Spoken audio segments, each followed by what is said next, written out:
Greetings, all lovers of lore and legend, whether student, teacher, parent, teller of tales, pompous psychopomp, swift-footed slayer of the many-eyed Argus, or Bronze Age demolitions expert.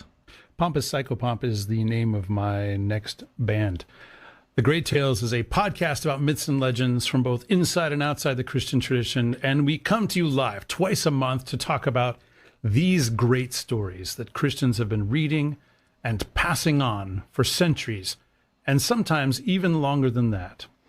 Over the course of the last several weeks, we've been doing a series called Hot Theban Summer. Sorry, hashtag Hot Theban Summer. You have to say the hashtag out loud. And you can do it with your fingers too, like hashtag. Oh, no. Hashtag Hot Theban Summer.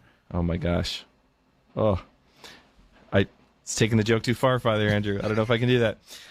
So we've been telling you the story of the lost stories of the ancient city of Thebes and the doomed house of Cadmus from the perspective of a variety of ancient sources. Yes, and so this is the seventh episode against Thebes, as it were. Up until now... Neat how that worked out, by the way. Yeah, isn't it fascinating? Up until now, we've primarily looked at Greek sources, particularly the plays of Sophocles and Aeschylus, as well as some excerpts from lost epic poems. Today, though, we're going to finish out the series by looking at a later Latin retelling. And by later, we mean those hot new, up-to-date times of the first century. First century AD, a Latin retelling of the events of the Seven against Thebes. And this is the Thebaid of Statius. Statius, yeah. I mean, Statius is correct, but we'll just say Statius today. Okay. I don't know. Yeah, Statius. Yeah. I mean, the thing is, like, Anglicization is a thing, and there is, like, a long tradition in English of studying Latin authors, and if you say Statius, then you have to start saying Cicero, and where does it end? Cheech. Where does it end? And Chog Sotik and Seraphim. Since apparently this is one of your favorite poems that no one's ever heard of, except for a certain... Actually, I was telling my wife about what we were doing this episode, and she's like, oh, I read that in college. I was like... Holy cow. What? Yeah, I know. I was kind of shocked. I'm honestly extremely curious about where she went to college and who her professor was, because even in like classics curricula now, you would never read this poem. So then, since this is one of your favorite poems, tell us a bit about it, and what makes an epic so epic. What's so epic about epics? All right, so the Thebaid of Statius was produced during the Silver Age of Latin literature. This is under the Flavian dynasty. Statius probably composes this poem, or at least starts composing it during the reign of the Emperor Domitian. And his there was a at this particular time, there was basically like a public recitation of poetry. And this kind of goes back to Augustus and the Aeneid. And then kind of carrying forward in this time, there's like you could say a large appetite for the public recitation of epic poetry. Like this is the cool thing. This is what everybody is doing. This is sort of like the Marvel cinematics universe of its day, where look, it's yet another epic poem that's going to be recited in public. Well, we don't care if you like it. We don't care if it's become has-been. I'll tell you whatever. A fun joke about that later. But in this case, it's not the case that people, when the Thebaid came along, people thought this is like tired and stale. People really liked this. They were into it. So how long is this poem? Like how epic is this epic? Yeah, so it's 12 books, and each book is about 900 to 1,000 lines long. Okay. So I mean, it's about half the length of the Iliad and the Odyssey, which are both the kind of the original templates for the epic, at least that survive from the ancient world, are both about 24 books long.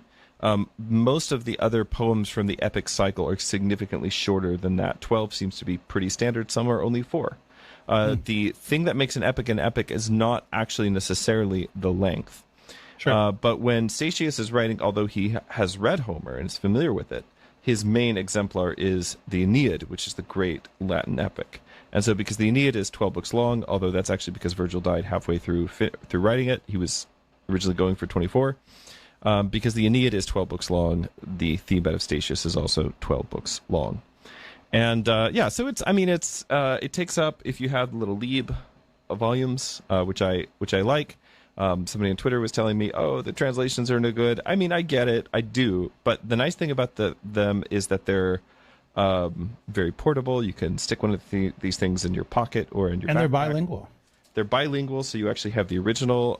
And what I would just say is Latin is not hard. The red ones, the ones with the red binder, those are the Latin ones, and the green ones are the Greek. Yeah. So pretty straightforward. Here's Aeschylus, and then here's Statius. So, all right. So, anyway, that said, it takes up two little volumes like this, to do the Thebaid in the Lieb collection. So that gives you a sense of the length. I mean, it's not a beach read, but you could get through it in a weekend, reading it out loud with a good glass of wine and a few friends around a fire, which is basically, that's actually how you should do epics, in my opinion. These are things that are made to be read aloud. You should read them aloud with other people who will like and appreciate them. When we eventually do our Mythic Christianity conference. Yeah, exactly. We should definitely have some very well produced, staged reading of something, I really actually want to do something like very small, like 10 or 12 people. This is not that. This is some other thing. Sure. Where we get together and we do like the Odyssey and we read through the entire thing straight. And we do like, over the course of a week, do like 4 books a night. Gotcha. And just like read through the whole thing. I think that would be incredible. All right. So in any case, the Thebaid of Statius is like one of the great epics that is produced during the Silver Age of Latin poetry. So you have the Golden Age, which is people like Ovid, Cicero, Aeneas, and then the age immediately following that is the Silver Age. And the Silver Age is a little more, let's say, Baroque in certain ways. This is where some of the kind of the archetypes of the forms are being really developed to kind of their height. And so the Thebaid exemplifies all the literary conventions of that era, lots of mythological allusions, lots of what is called ekphrasis, which is long, extensive, very vivid physical descriptions of things, which obviously you will find in Homer, but it really has been now developed into like an art form, it's a genre convention, you could say. And then Statius also is remarkably known for two things. One is he's able to very graphically describe things like monsters and horrible scenes in battles in very vivid ways that kind of... Oh, we lost our microphone there. Don't know. He's kind of the Peter Jackson of his day, huh? Well, so... Hold on. All right, guys, live radio. There we go. All right. So, I mean, in a way, yes.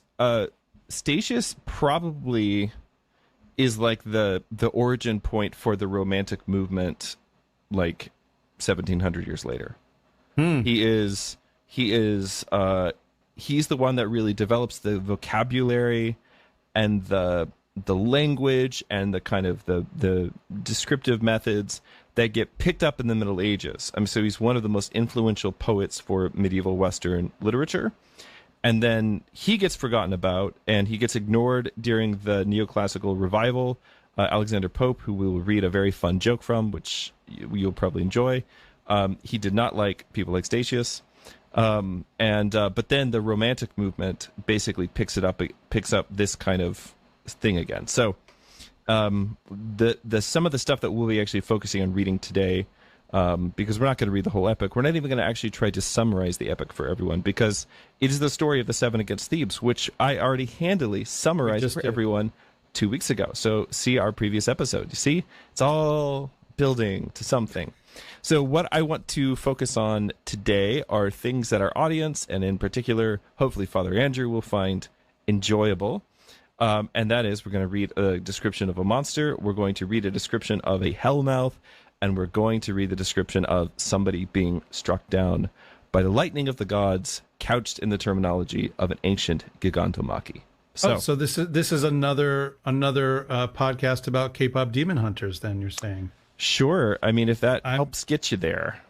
Yeah.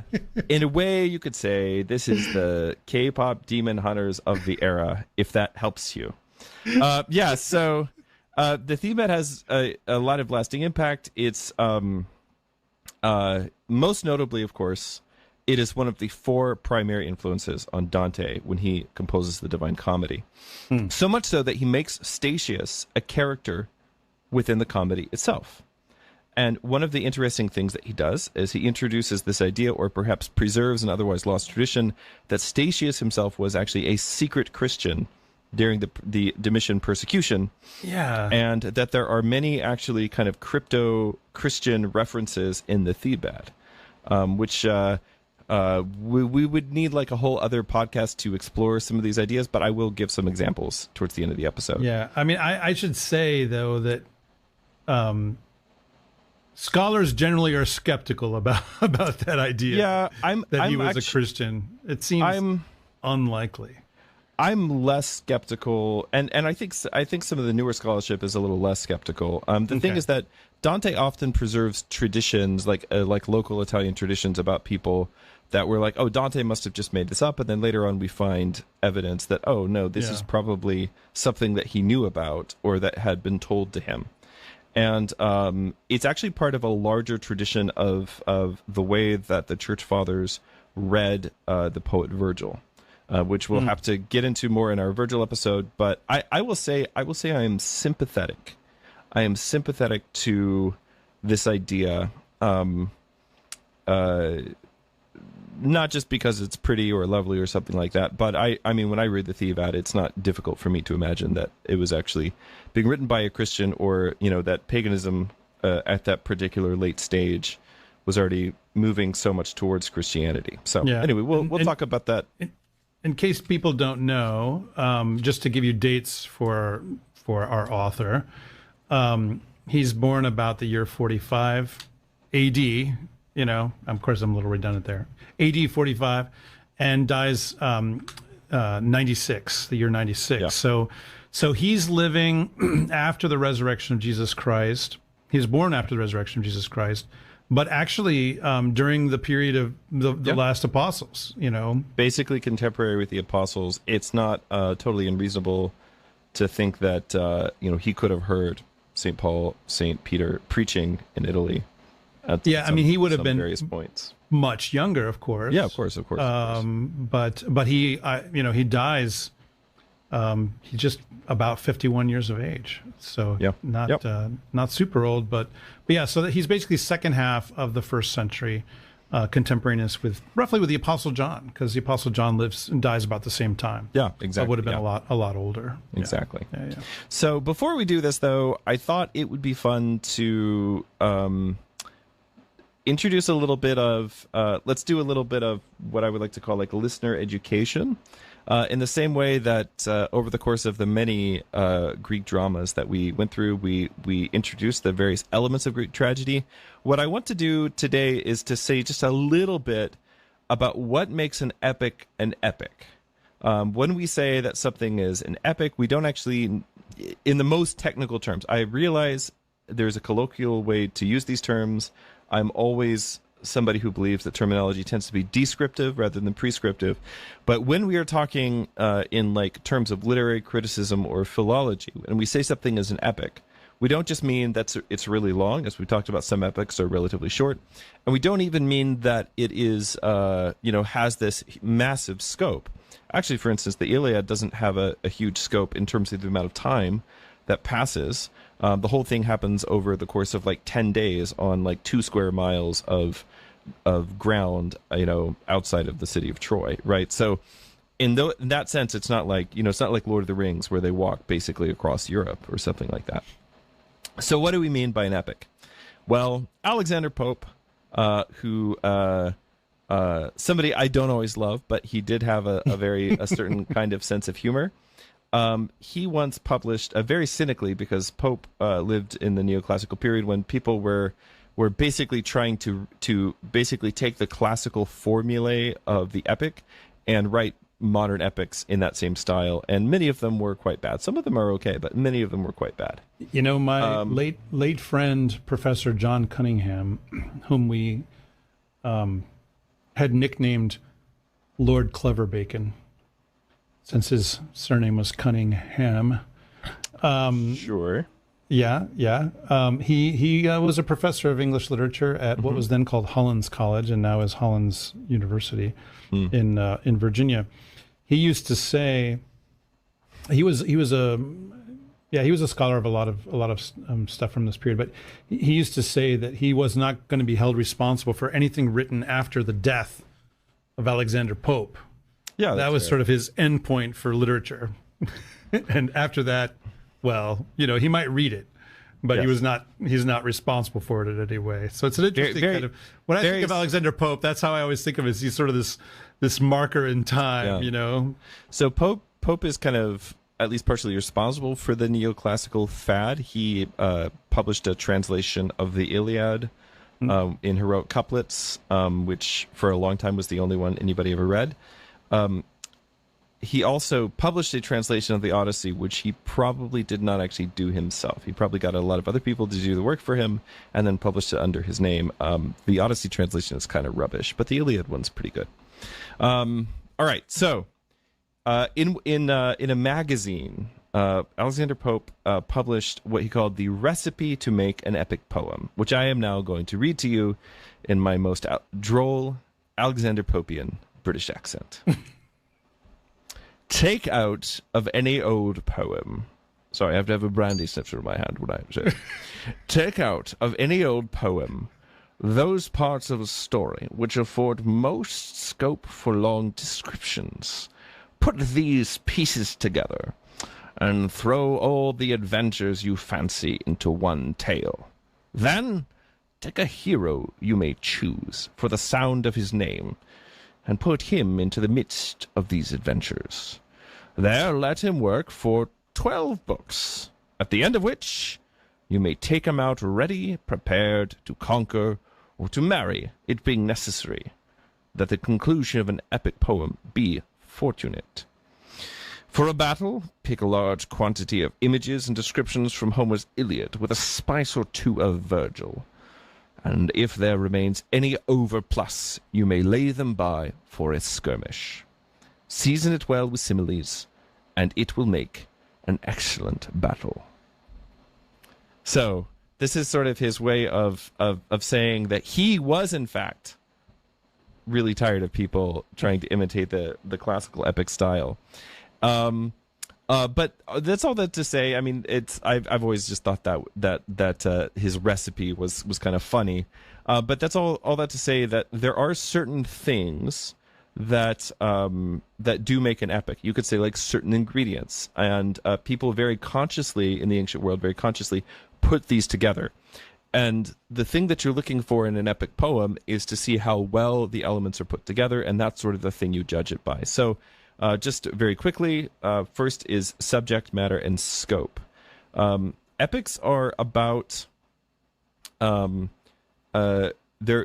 they are never the whole story. To get the whole story, you need an epic cycle. An epic is never a whole story. It is a snapshot of one particular person or one particular moment in time. Yeah, isn't there there's sort of a convention that they begin, as they say, in medias res. Yes. In the middle of things, you know? So like they could start out with, when suddenly, something happens. Yeah, they start in the middle of things. They do have a large scope, but the scope is it is vertical rather than horizontal, usually. Now, obviously, the Odyssey seems to have a big horizontal scope, but if you read the Odyssey very carefully, the actual events of the Odyssey just take place over the course of, again, a few days. Everything else is told in flashback. I mean, it's very interesting. Basically, it's all cold open. Yeah, it's all cold open. It's a cold open. You don't get an explanation of what's, there's no once upon a time. That's right. Yeah, so the scope is... Sing Muse. Yeah, so the scope is vertical. So it goes from the highest heavens to the underworld below. So there's always, in an epic, for an epic to be an epic, There is always the heavens are always involved, the gods of Mount Olympus, etc., and the underworld is also always involved in some way, right? But the main focus of the action is on the heroes, and these heroes are figures who bridge those two worlds and who connect them to the world of man. And so there will be a lot of heroic combat, lots of various figures like Tydeus, Hippomedon, Capenius, and Parthenopaeus, but the climax, but there will always be like a climax between two main figures in a big duel. So at the Aeneid, that's between Aeneas and Turnus. In the Thebaid, that's between the two brothers, and of course, in the Iliad, that's between Hector and Achilles. There's always, as you just mentioned, boss fight. There's always a boss fight. That's right. Right. Now, as you meant, but the boss fight usually takes on the character of a very personal duel, and this is really interesting. It's never like the epic does not end in Hector being like, "I'm going to go fight Athena now." Yeah, it's not a monster. It's not a monster battle. It ends in fighting Achilles, who is kind of his opposite number, and they sort of know that throughout the poem. They know that they're the two best, and eventually they're going to fight, and eventually Hector's going to die, and then after Hector dies, Achilles will shortly die thereafter. And this is all kind of prophesied, so there's this sense of inevitability, but it always ends up leading to this very kind of personal moment. There is not, this is one of the ways you could say the epic cycle is different from the Marvel Cinematic Universe, is that every poem does not end with a skybeam and a red army versus blue army battle. They always end with duels, they end with funerals, but it's always really personal. The next thing that you would have, obviously you've got the invocation that Father Andrew just mentioned, the Sing, O Muse, right? Now this is where the Thebaid is a little weird, because if you read the intro carefully, it seems to actually begin with an invocation of the Emperor Domitian. What's that all about? Is that emperor worship, or? It's not. It is actually the most beautifully underhanded little bit of being underhanded in literature, or one of them. So what he basically says is, should I sing of like all these things? And then he basically list off, Rome has just gone through a period called the Year of the Four Emperors, which resulted in lots and lots and lots of civil wars. It was not a good time for anybody involved. And so but he refers to all these things, but he refers to them as like, oh, this stuff is so great. All your great deeds coming to power, all this stuff. And he's like, but my pen, my muse, I'm just not great enough of a poet to write about all those things. So instead, I will turn to the Cadmean theme. And then he proceeds to tell the story of a bloody civil war in which two tyrants bring about the ruin of their society because they were not able to come to peaceful terms. It's like, what could this have possibly meant? So it's a way, pro-Caesar propaganda of some other... No. Oh my gosh. Of this period. It is a way for... I'm not going to be baited. It is a way for Statius to write about the evils of civil war and the way that societies kind of fall apart, and kind of comment on what has happened in Rome recently, while also not running afoul of the current emperor. Yeah. Or any future emperors. Because, you just had 4. You don't know how long this guy's going to last around. Another reason next week. Not to, you maybe don't write something in praise of Domitian, because he might not be here next week. And then the next guy might not like the fact that you're writing something in praise of him. So he keeps everything very vague. And epics always have a lot of divine intervention, supernatural elements. One of the main themes of an epic is that you typically have one god, usually Jupiter or Zeus, who is on the side of the hero and basically wishing the hero on to success. And then another god, usually Hera or Juno, who hates the hero and wants to ruin his everything, wants to wreck his ships, wants to rain on his parades, and so on. In the Odyssey, that's Athena and Poseidon, actually, but usually it's Zeus and Hera. And so there's also lots of journeys up and down, up to Olympus, down to the underworld, et cetera, et cetera. And another major theme that you're always going to have in an epic is an exploration of the role of fate. So epics very often start with prophecies or declarations of fate from the gods, things that cannot be changed, and then you watch the people in the midst of things, and it sure seems like the people in the midst of those things have agency, they have free will. Certainly they're moral agents, their actions can be right and wrong, but in the end, the prophecies always come true. So the Thebaid narratively is divided into 12 books. Despite the length of the poem, it is sometimes... it takes a while, like the first 6 books, before they actually arrive at Thebes to do battle. And some people have been frustrated with this in modern times. But the way to understand this is that there are 2 kinds of Greek epics. One is what is called episodic. It is a series of episodes. And then the other one is like dealing with a single thing, like a siege. So the Iliad is primarily dealing with a single thing, and the Odyssey is primarily episodic. Yeah. And what Virgil did was to make the first half of the Aeneid episodic. So the first half of the Aeneid is the Odyssey again, sort of. I mean, it's doing more things than the Odyssey. It's doing more than that. But the first half is kind of like the Odyssey. So he puts the voyage first, and then he puts the military campaign in the second half. And you get something like that here in the Thebaid as well. Funeral rites and games always feature in epics. This is how men are supposed to process their grief. Is through wrestling, is through boxing, chariot racing. Men will do anything to avoid going to therapy. And so one of the things that, obviously because of the Theban material, one of the things that Statius does, actually, there are funeral games in the first half of the book, but the funeral games that should appear at the end are subverted because of the decree to prevent proper burial rites for the he has it not just for Eteocles, but or Polynices, not just for Polynices, but for all of the Argives. And if you don't know what we're just talking about, see our previous episodes. All right, so last 2 things. One would be literary influences, intertextuality. Epics don't exist in a vacuum. No epic is self-contained. So epics always see themselves as telling a story as part of a larger cycle, right? And then that stream of cycles is what makes up the age of heroes, which is when epics happen. So, we talked about this last episode, that there are 4 major epic cycles during the age of heroes, of which Thebes and Troy are the last 2. And actually, I think there's something kind of cool here and similar to the way that we approach festal hymnography in the Orthodox Church. The other day, I posted it was on the right around the Feast of the Dormition of the Mother of God, and I posted a picture that somebody taken of my teaching on the Feast of the Dormition. And so I just posted it on Twitter, and somebody responded, obviously it's like an evangelical character, responded, "Oh, so you're preaching about Mary instead of like the law-grace dichotomy or the primacy of Scripture or blah, blah, blah." Like rattles off a bunch of other things he thought I should be teaching about that day instead of some other thing. I did not interact with this person, but what I would say to somebody who asks a question is, "Why are you teaching about the Mother of God today?" I would say, "Well, because it's her feast today." Yeah. And like it's the idea that the gospel is just this very narrow, small thing, and therefore that's the thing you should teach about every Sunday. It's just that one narrow, small thing. Yeah. There's no way to get that.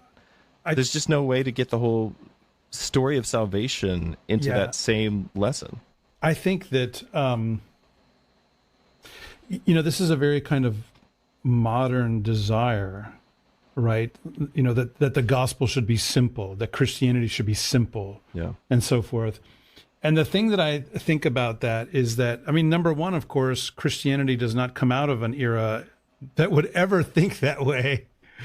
The idea that something so valuable and profoundly life-changing could be condensed down into like a single paragraph, they would have nobody in the ancient world. When St. Paul is talking about the foolishness of God, that is not what he has in mind. Yeah. And so I think, but of course, I'm always happy to indulge in a little bit of finger wagging against the age. But I think that also, in terms of our own age, to say, well, why isn't it just this, or why isn't it simple, or anybody should be able to understand this, is also to say, because I need to get on to something else. Yeah. Because it's not like you're going to just you're not going to live your life repeating that one simple message over and over again. Right. Yeah. No one lives that way. Yeah. So it's like, well, I just want to get this down and done and over with. 1 + 1 = 2. Okay. Can we go do something else now? Yes. And like, I think what are the implications of that now? Like, do we have any more math to learn? I think that's one of the problems is that that in many places Christianity has been reduced such that it's less interesting, less rich, less meeting human dignity at every level, less meeting human complexity in every possible way, then, I don't know, I mean, some piece of entertainment or whatever, you know, that this reduction that occurred in the wake, not just of the Reformation, but I would say particularly of the so-called Enlightenment, you know, it made Christianity, frankly, kind of boring. Yeah, I always wonder how much of that. I know I talk about this book a lot, but Charles Taylor has a lot of good thoughts about this in his book A Secular Age. One of the things he talks about is in the Enlightenment, they take on this idea that, well, why should we keep, in the age of reason, why should we keep this ancient religion around? And the answer they come to is it's morally useful. Yeah. And so, like, it's useful for, like, kind of like controlling the masses, keeping people civilized, and so on. And so the downstream effect of that is to get rid of everything that to them does not have, like, an immediate, like, morally useful, get people to behave kind of a purpose. Yeah. Well, it's fascinating to me, though, also, like, I know this is a bit of a digression, but I think this helps us to think about why we read this sort of stuff. I think that this kind of reductionist approach to storytelling, which is what the gospel is, okay, is what has produced the soundbite age in which we live. Yeah. It's what's produced, you know, the Instagram life, the Twitter life, whatever it might be, just TikTok the way that life. The way that movie trailers give the whole thing away, you know? Yeah. Like, I've seen this trailer, why do I need to watch that movie now? Right. And so I think that reading epics, or at least reading long poems, can heal the world, honestly, on some level. Not to speak too epically, but it's fascinating to me that we now use the word epic. Yeah. In a colloquial way. And obviously we don't mean by it, you know, what we're talking about. But it's interesting that it's become this response to something that's bigger than the usual soundbite in one way or another. You know, like, whoa, epic. You know, so it's a word of amazement, a word of astonishment, you know. And I think that one of the things that we need to heal in the modern world is our attention. And I think it's harming everybody, men and women in different ways. And so I think that's one of the good things that our liturgical life does for us, is that it's so enveloping, it's so embracing that unless you're actually trying to not be present with it, like if you're pulling out your phone and like texting while you're in the middle of the liturgy or whatever, then at the very least, you're getting away from the soundbite life, at least for an hour or two, and living in a different place, you know. I have a friend who said once, the gospel is a song the church sings, but it takes her a whole year to sing it. And it was just such a beautiful way to say something. I was sad. I'd never thought of phrasing it that way, but that's kind of what it is. And there's something about the gospel that is epic too. Like it is, in its basic sense, it is an announcement of a victory, the victory of Christ over demon, sin, and death, right? But it's very in medias res, you know, to announce the gospel, Christ is risen, like, boom. Well, but okay, I mean, great. But who's Christ? What does it mean that he's risen? What happens next? You know, all of that kind of stuff kind of flows out of that. Think about all the techniques we're talking about right now, right? Subject matter and scope, right? Following a single hero. Very vertical. You have a vertical movement, divine movement, invocation of the divine, the structure and narrative techniques of the epic, all these things are actually there in the Gospels to some degree or other. Like it's quite interesting. And of course, the Gospels came to a world where the main way to know a story for everyone, doesn't matter what your civilization was, the main way that you knew a story was through verse. Yeah. Right. And even though the Gospels themselves are not, yeah. And very much so. So even though the Gospels themselves are not, are not poetry, they are kind of poetry, like they're not metered. They're poetry in this wider sense that they tell this story together. And what the church did was not to just take the Gospels and say, all right, let's just pick things up and read from page 1 to page whatever, right? But actually to arrange these things in a lectionary, right? Yeah. And to pair those readings with things that are happening throughout the church year and where we are kind of in the life of Christ at any given moment in the church year. And so it creates this epic that you can actually live inside. And I mean, to me, this is not a digression. This is the whole point of doing, the hour and a half episode that we're going to do on the Thebaid of Statius today.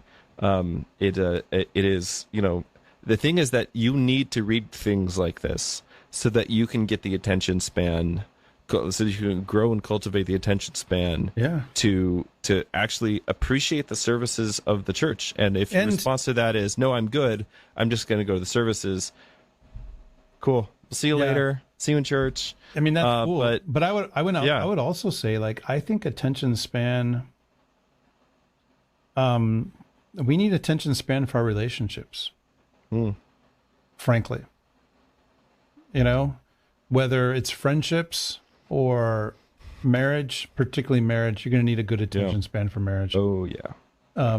Because, you don't know what part of the story you're in at a given point in your marriage. It's really important with the people in your life when they're going through something rough, whether it's your spouse or a friend or a child, to just be able to look at their life and say, look at your own life and say, this is not the end of the story. Yeah. I'm in an epic tale. So many. And am I going to be Achilles? Yeah. Am I going to be Achilles, whining in his tent? Or, am I going to be Odysseus who's searching for home? Or are you going to be Aeneas who's actually searching for home and not stuck on an island with a sorceress for 10 years? God darn it. Anyway. All right. So we're going to move on. Aeneas. Yes, so indeed. No, he's not at all boring. He's awesome. Listen, every time you diss Virgil, pun intended, that's like, it just adds one to the Virgil episode counter. Like, it's like, do you want to do the Georgics? Because at this point, that's where we are. Is like one stanza every 2 weeks. Which will be a special kind of purgatory for you, which is again, pun intended. Yes. Well, here's the thing. As we've recently learned, I am now 50. And that means that you only have so much time to tell me stories. That's fair. All right. Well, we better get on with this one then. So let me just say a little about literary influences. As I mentioned, an epic is always part of a larger, it's like picking a moment, a sort of island in the stream. That's just what we are, etc.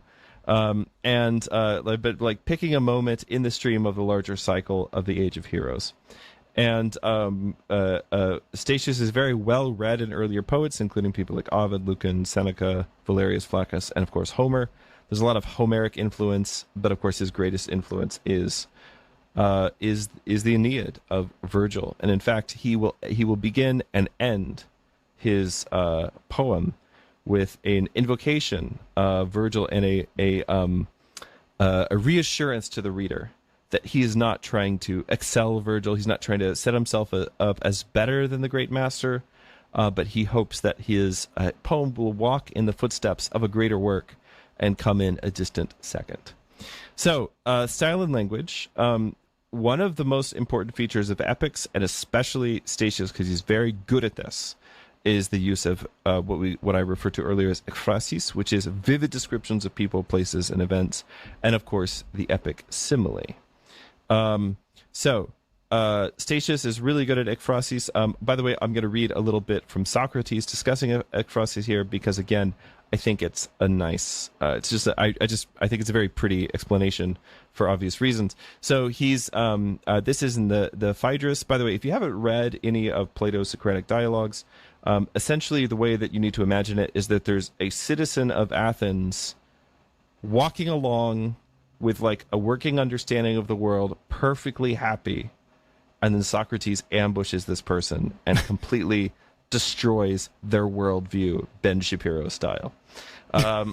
Like Socrates would have done very well on the internet. So corrupting the young and all that. Yeah, corrupting the youth, etc. Yeah, again, like would have done super well on the internet. So he's there's a bit in Phaedrus where they're out in this lovely spot by a tree outside the walls of the city, and he's discussing writing and painting with Phaedrus. And in his speech, he praises the tree, he praises its location, and he goes on in great detail. He describes the tree's size, the shade it gives, the blossoms, the nearby spring, the effect that all of this has together. And in fact, Phaedrus thinks this is kind of over the top. And later on, Socrates says, "You know, Phaedrus, that is the strange thing about writing, which makes it truly correspond to painting. The painter's products stand before us as though they were alive, but if you question them, they maintain a most majestic silence. It is the same with written words. They seem to talk to you as if they were intelligent, but if you ask them anything about what they say from a desire to be instructed, they go on telling you just the same thing forever." It's hard to tell if Socrates thinks this is something in favor of writing and painting or something against it. But I like this story because I think Tolkien would have liked it. You know, there's that meme about somebody reading The Lord of the Rings and the whole book was just like a description of a tree, which is actually not a thing in The Lord of the Rings. You could argue that that's like Leaf by Niggle, but it's not really a thing. But that is basically that whole second section of the Phaedrus. So that's an example of ekphrasis in the ancient world. Statius is renowned for his descriptive power. The storm that Polynices encounters in Book 1, which is obviously the storm at the beginning of the Aeneid, but better. There's the ambush of Tydeus in Book 2. There's the necromancy scene, which we are not even going to read tonight, from Book 4, but it's totally rad. He has a lot of Silver Age poetry is very marked by like rhetorical, like frequent hyperbole, a lot of what's called the epigrammatic effect. So, for instance, mountains are frequently described as being so high that the stars rest upon them, and a serpent, being so long it covers lots of acres. And one of my favorite, when I say favorite, I like him because he's amusing, not because he's a good critic. One of my favorite modern critics says that Statius is prone to the wildest heights of exaggeration and bombast, which just means that he would have been fun at a party, and that guy wouldn't have. I don't know what to tell you. So he uses also a lot of similes. The epic simile is where you say... Can you tell me what that's like? Yeah, exactly. Well, it's like when you're reading that something happened, and then the author says, and when these two armies rushed together in battle, it was like the great, the crash of the waves upon the shore, except the crash on the waves upon the shore is then described in intricate detail for like 20 lines. And the epic similes are not to be skipped over because they are the poetry within the poetry. And if you read very carefully, if you read the epic similes very carefully, especially in Homer, who's the master of this, nobody's ever done it better than him. The epic similes actually tell you something both about the sound of what is happening right at that moment, but then also tell you something about the character of what's going on at the moment. So whenever we do our Odyssey series of episodes, should probably be somewhere around the 1 year mark for this show. I would suspect. I mean, we did the Iliad as like the second episode, so maybe we'll see. People may be tired of Greek stuff. I don't know, but whenever we do the Odyssey, it's been a pretty Greek summer. It's been a pretty Greek summer. Anyway, so but whenever we come back around to that, I will give some more detailed stuff on epic similes. The other thing Statius is really good at, and probably better at than almost anybody else, actually, is his characterization. So characterization is a very important part of the epic genre. typically speaking, you'll get a character's entire personality will be sketched out in just like 2 or 3 lines. To make an epic work, because there's a lot of characters, you basically, to make people understand, like get a good visual sense of the character, who is very often, the ancestor of one of the people listening to the epic. You have to basically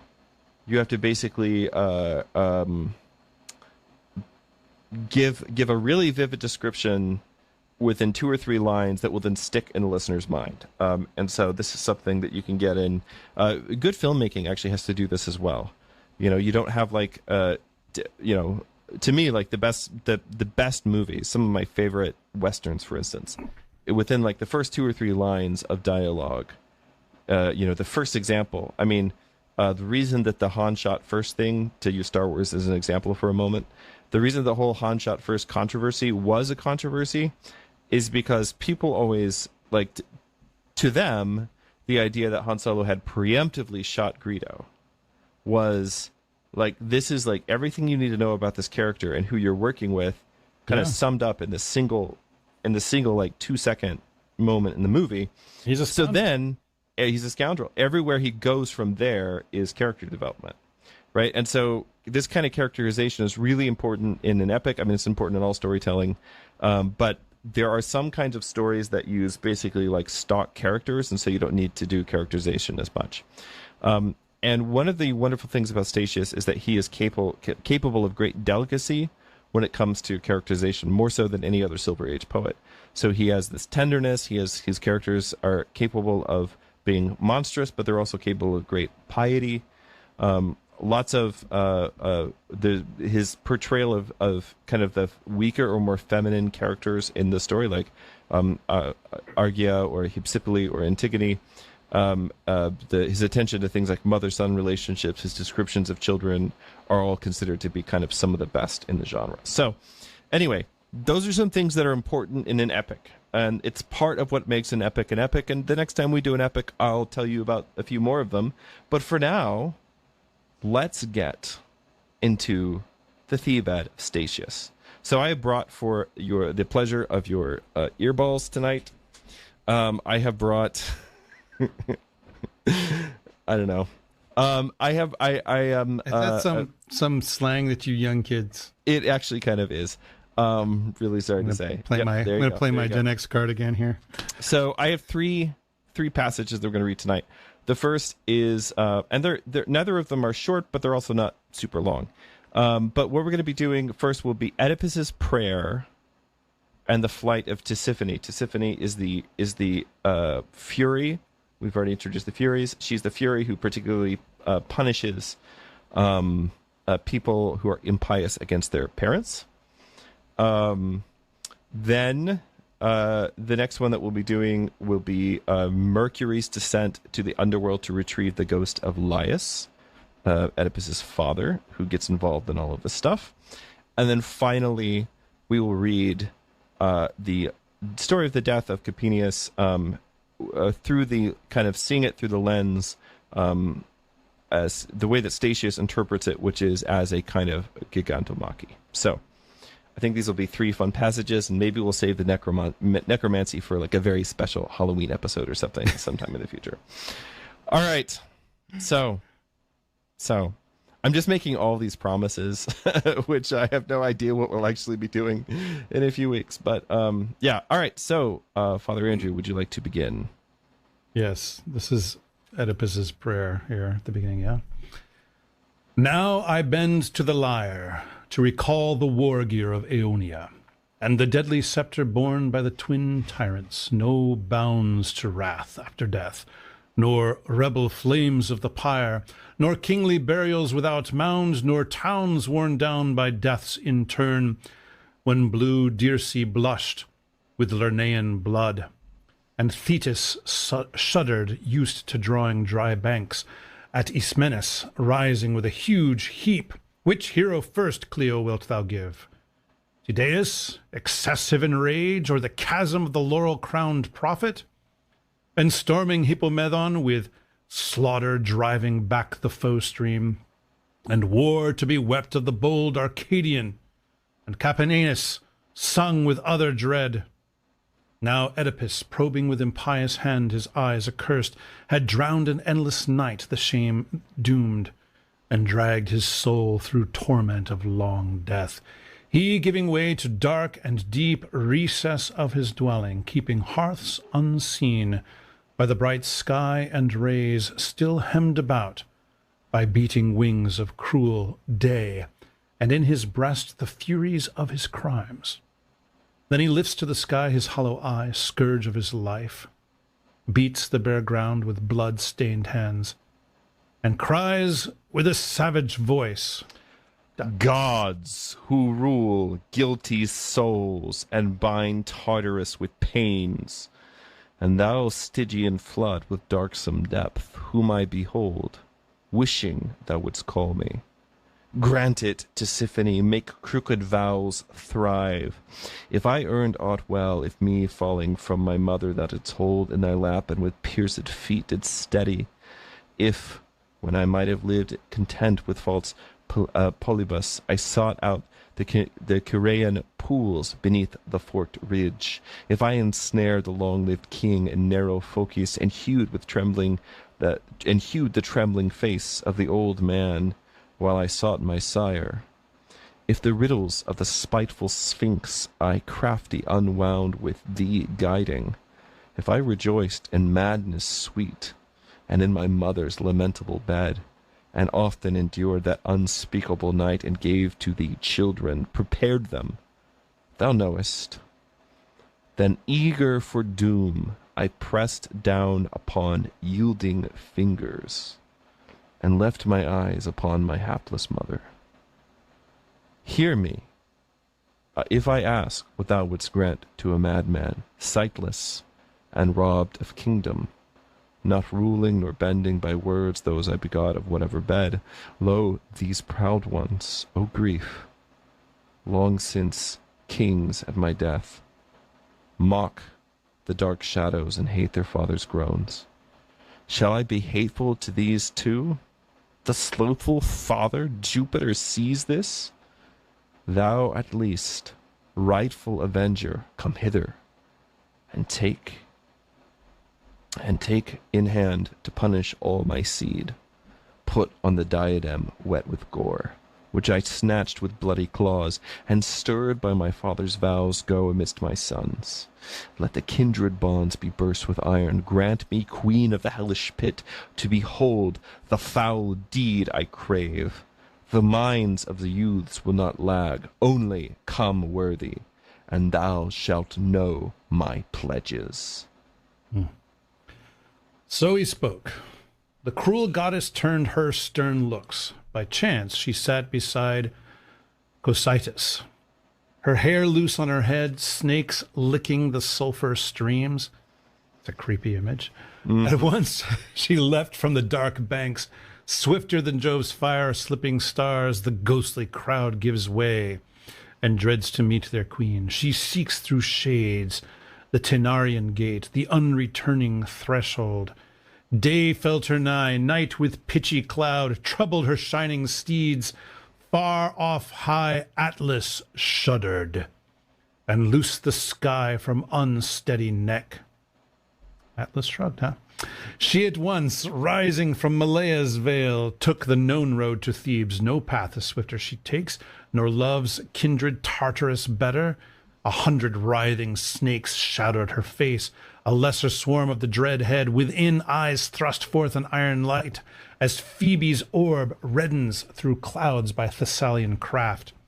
Her skin swelled with bane and foul blood, fiery breath from dark mouth, by which long thirst, plague, hunger, and death come upon folk. Her back bristles with rough cloak, and blue knots return upon her breast. These robes Atropos and Proserpina anew. Then rage shook both her hands, one with pyre fire flared, the other with a dark and living serpent.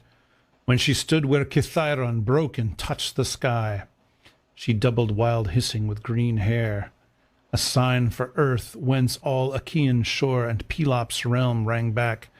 Parnassus heard in mid-sky, and harsh Erotas and Oeta shook with crash along its ridge's side, and the isthmus scarce with double seas withstood. The mother herself caught her child astride the bent dolphin and clasped Palæmon to her breast. And when headlong she stood on the Cadmean height, and with her wanton cloud infected the hearth gods, at once a stir beneath the brothers' breasts, and kin strife crept into their minds, and envy sick at joys, and fear mother of hate. Then savage lust of rule, and broken turns of law, and ambition unbiding of the second rank, and sweeter than all, to stand alone at the summit, and strife the comrade of kingdoms shared. So when a farmer strives, here's one of those epic similes. So when a farmer strives to yoke together chosen steers through grim herds with plough laid on, they, indignant, whose stiff neck not yet bows down with much furrow to the share, pull apart, loosen chains with equal might, and with varying track confound the furrows. So discord urged headlong the untamed brothers. They liked to change rule by the law of year, in turn with exile, so by wicked law they bid fortune pass, that the one with sceptre be ever galled by air, new sworn with hasty oath. Such was their brotherly duty, the lone stay of fight. Nor was it lasting for the second king, nor yet ceilings bright with thick metal, nor lofty halls upheld by Greek hills shone wide to contain the gathered throngs of clients, nor spears watched at king's unquiet sleep, nor guards groaning with the turn of steel, nor care to mix gems with wine. By the way, that's how you make sure that wine isn't poisoned. You put certain gemstones in it, and they counteract the poison. Everyone knows this, I think. Or soil gold with food, but bare power, armed with the brothers. Strife was for a poor realm. While each might plough the foul acres of narrow Dirce, or glory not high on the Tyrian throne of exile, right and law perished, the laws of life and death.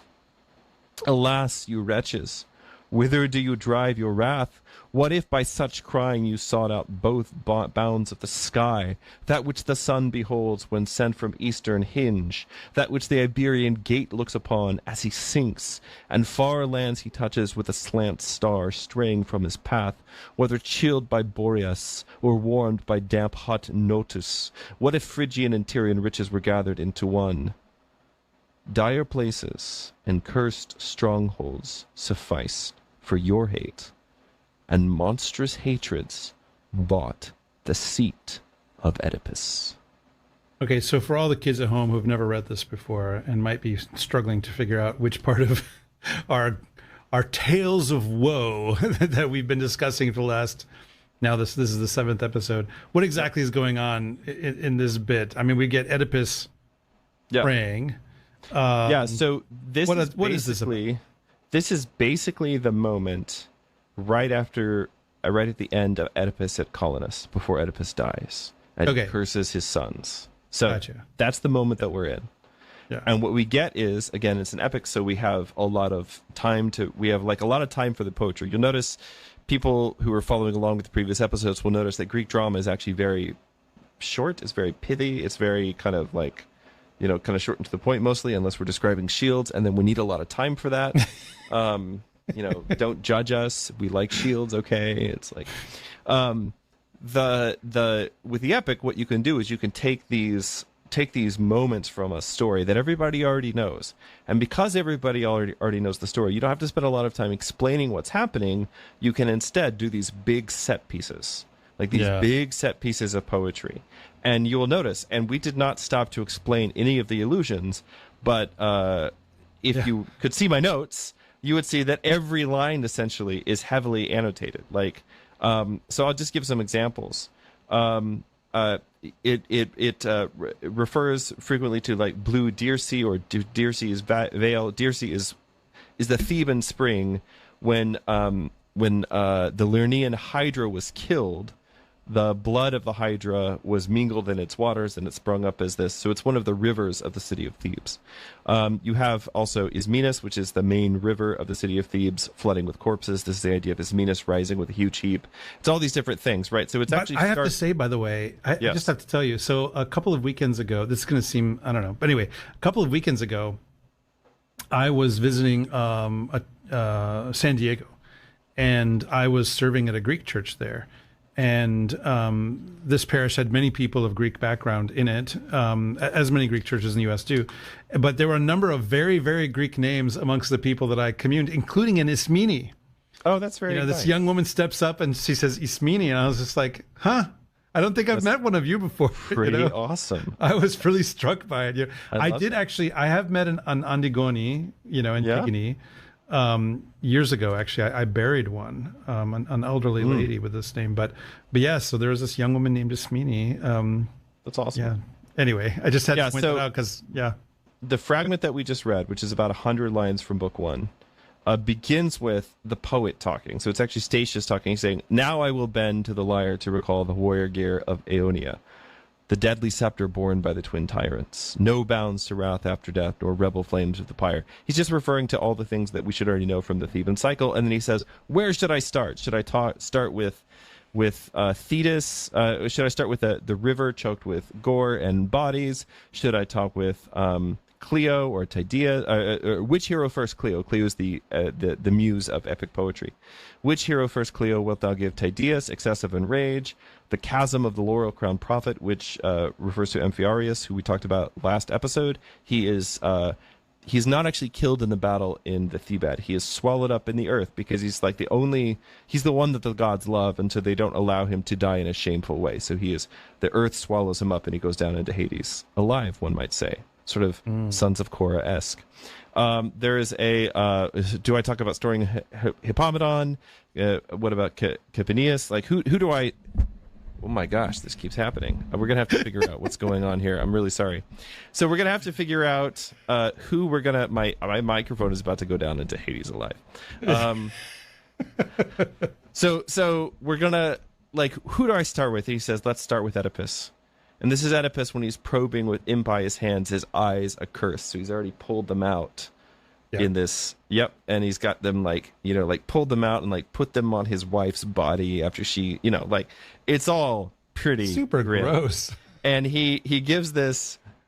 So Statius is really good at the super gross stuff. I'm just going to be honest. This is one of the reasons. That's what I'm telling you. He's the Peter Jackson of his day. One of the reasons he's one of my favorite poets, though, and it's certainly one of the places Dante gets it from. I mean, Dante is kind of a master of the macabre, but definitely Statius is one of his sources. Yeah. So basically, he pleads that the Furies will basically visit vengeance upon his sons for the way that they have treated him. And he says, you guys have already done enough to me, so go visit vengeance upon my sons. And then Tisiphone hears this, and she answers, be careful what you pray for. Sometimes you'll get it. And it says that she leaves via the Tenarian Gate, which is one of the Tenaris is a cave in southern Greece. It is one of the mythic hell mouths of the peninsula there. And basically you get this sense of her coming is so terrible that all creation kind of shudders in horror. Day feels her nigh. Night with pitchy clouds troubles her shining steeds. Atlas shudders and kind of shrugs the sky off of his neck for a moment. So yes, Atlas shrugged. Atlas has a similar response to the prose of Ayn Rand, but in any case, who may be one of the Furies. I think it would be impossible to rule that out. Wow. And I don't like Ayn Rand at all. But anyway, okay, all right, yeah. Wow. Just terrible prose. I mean, just really execrable prose. But anyway. We lost our whole libertarian. I'm really sorry. Really sorry, libertarians. And objectivists, probably. It's objectivists. Yeah, actually. Are there any objectivists left? I don't know. Yeah, I don't know. It's impossible to say. I mean, on the internet, who knows? But also, you have all these various sort of Pelops realm rings back. This is talking about the Peloponnese. Yeah. There's this mother catching her child to her breast astride the bent dolphin. This is Ino and her son Melicertes, and then Palamon, who's the sea god. So it's a nymph who's the wife of the sea god. Anyway, that's the idea, is that all creation is basically recoiling in horror. The sun is reddening as though through the craft of Thessalian witches. By the way, women from Thessaly are witches, and as everybody knows, you don't make the rules. Yeah, I don't make the rules. If the moon turns red, it's because the Thessalian witches are up to something. That's the reference there. So, anyway, and finally she comes to the Cadmean height, and it says that this is her favorite place to come. That she likes it even more than the underworld. In other words, Thebes is such a wicked city that the Furies are often visiting. That's the idea. They feel very at home there, huh? Yeah, they feel very at home there. Wow. So she's there, and then it says, with her wanton cloud, the idea is like this miasmic cloud, she infects the hearth gods, the penates of the town. So these are like the like your home. So every family has hearth gods who are specific to that family, and who are like lesser gods. And then you would have like the hearth gods of a city are the ones that are set up in the main hearth or the shrine, the Vesta of the city when the city is founded, right? So this is one of Aeneas's whole things, is that he's got to get the Trojan hearth gods, the ancestral gods of the Trojans, and bring them to found a new city. So the idea is that the gods themselves, these lesser deities of the city, they are themselves infected, and that we have this, it's translated here as kin strife, but the idea is it is really of like hereditary madness. This is the curse of the line of Cadmus, which she awakens within the brothers. And anyway, all of this is intricate, and I will say actually some of it quite difficult to translate because it's so interwoven in many places. But it ends with this question, and it's basically, alas, you wretches, whither do you drive your wrath? What if by such crime you sought out both bounds of the sky? And then he describes like the extreme east, the extreme west, the far land that's touched with the slant stars straight when he strays from his path. This is the extreme south. Whether chilled by Boreas, which is the north wind, or warmed by damp hot Notus, which is the south wind. What if Phrygian and Tyrian riches? These are just two archetypically wealthy cities. What if their wealth is all brought together? He's like basically saying, what are you fighting over? Are you fighting over vast kingdoms that stretch to the ends of the earth? Are you fighting over the combined riches of the wealthiest nations? No. You are fighting over the accursed throne of Oedipus. So that's the idea. And so there's all this intricate imagery layered on top of itself, which is very kind of typical of Statius' style. So the next subject, and this is where we get our Hellmouth again, and kind of a more extensive journey into the underworld. This comes in book 2. And the story here is that the gods have all come together, and Jupiter, or Zeus, has determined to pit Argos and Thebes against each other, which does not make his wife happy. This is going to ultimately bring judgment and ruin to Argos, which is Helen's sacred, one of Hera's favorite cities, but ultimately it's going to bring about the destruction of Thebes. And there's one of the backstories to kind of the Trojan War and the downfall of the Age of Heroes is that Zeus will trade his favorite city, Troy, to Hera in return for her favorite cities, which are like Argos and Sparta and like a few others. It's not like an equitable trade. And so this the Argives are going to lose the first attack on the city, and that is going to bring about the slow downfall of Argos. So he sends his son Mercury, the swift-footed slayer of the many-eyed Argus, to raise the shade of Laius, who has not yet crossed the Styx. Why? Because of the circumstances of his death. He was killed by his son. He was not buried properly, with proper funerary arrangements and games and so on. Because what Jupiter wants to do is to have the shade of Laius actually go to his grandsons and stir them up against each other. So before we read this next bit, I'll just read the bit that comes right before it. Therefore, my son of Cyllene, stir your wings, speed faster. This is talking to Mercury. Speed faster than the winds that bear you. Glide through the clear air to the realms of darkness, and thus address your uncle, that is Hades. Let old Laius ascend to the upper atmosphere, slain by his son's sword. Lethe's bank has not yet received him according to deep Erebus's law. Let him bear my commands to his fell grandson, whose brother counts on exile and waxes proud with Argive hospitality. Him let the ruler keep far from the palace, as is his own desire, flouting kinship and repudiating the royal dignity, alternate. Hence, cause of ire, the rest I shall guide in due process. And I just want to consider here all of the various agents who kick off this story. It's very intricate because, like, this is not the story. This is the way the story begins. There's the general curse of the house of Cadmus by Mars. There's the curse of Oedipus upon his sons. There's Tisiphone, who is like the spiritual principality of that curse being enacted in the world. There's Jupiter, who is the god who rules all things, right? Who declares what fate will befall these cities, and that everything that is happening is basically going to be in service of this larger plan. There's Mercury, who is sent to bring the shade of Laius. There's Laius, who basically will conspire to bring about the ruin of his misbegotten grandsons, because the alternative is hanging out in Hades, and let's just say, not even the nice part of Hades. And then there are, of course, also the brothers themselves, who are still moral agents despite all of this, who choose to embroil the cities of Thebes and Argos in their quarrel. And I just want to mention all of this, because agency in the ancient world is much more complicated than just sort of fate and free will, which is basically, that's the only way we think about things now, mostly thanks to Calvinism, right? Rather, it is this idea of the whole cosmos is made up of various agents, various persons, and everyone is kind of involved in these events. If you think about yourself and a family, technically, Father Andrew, you have free will.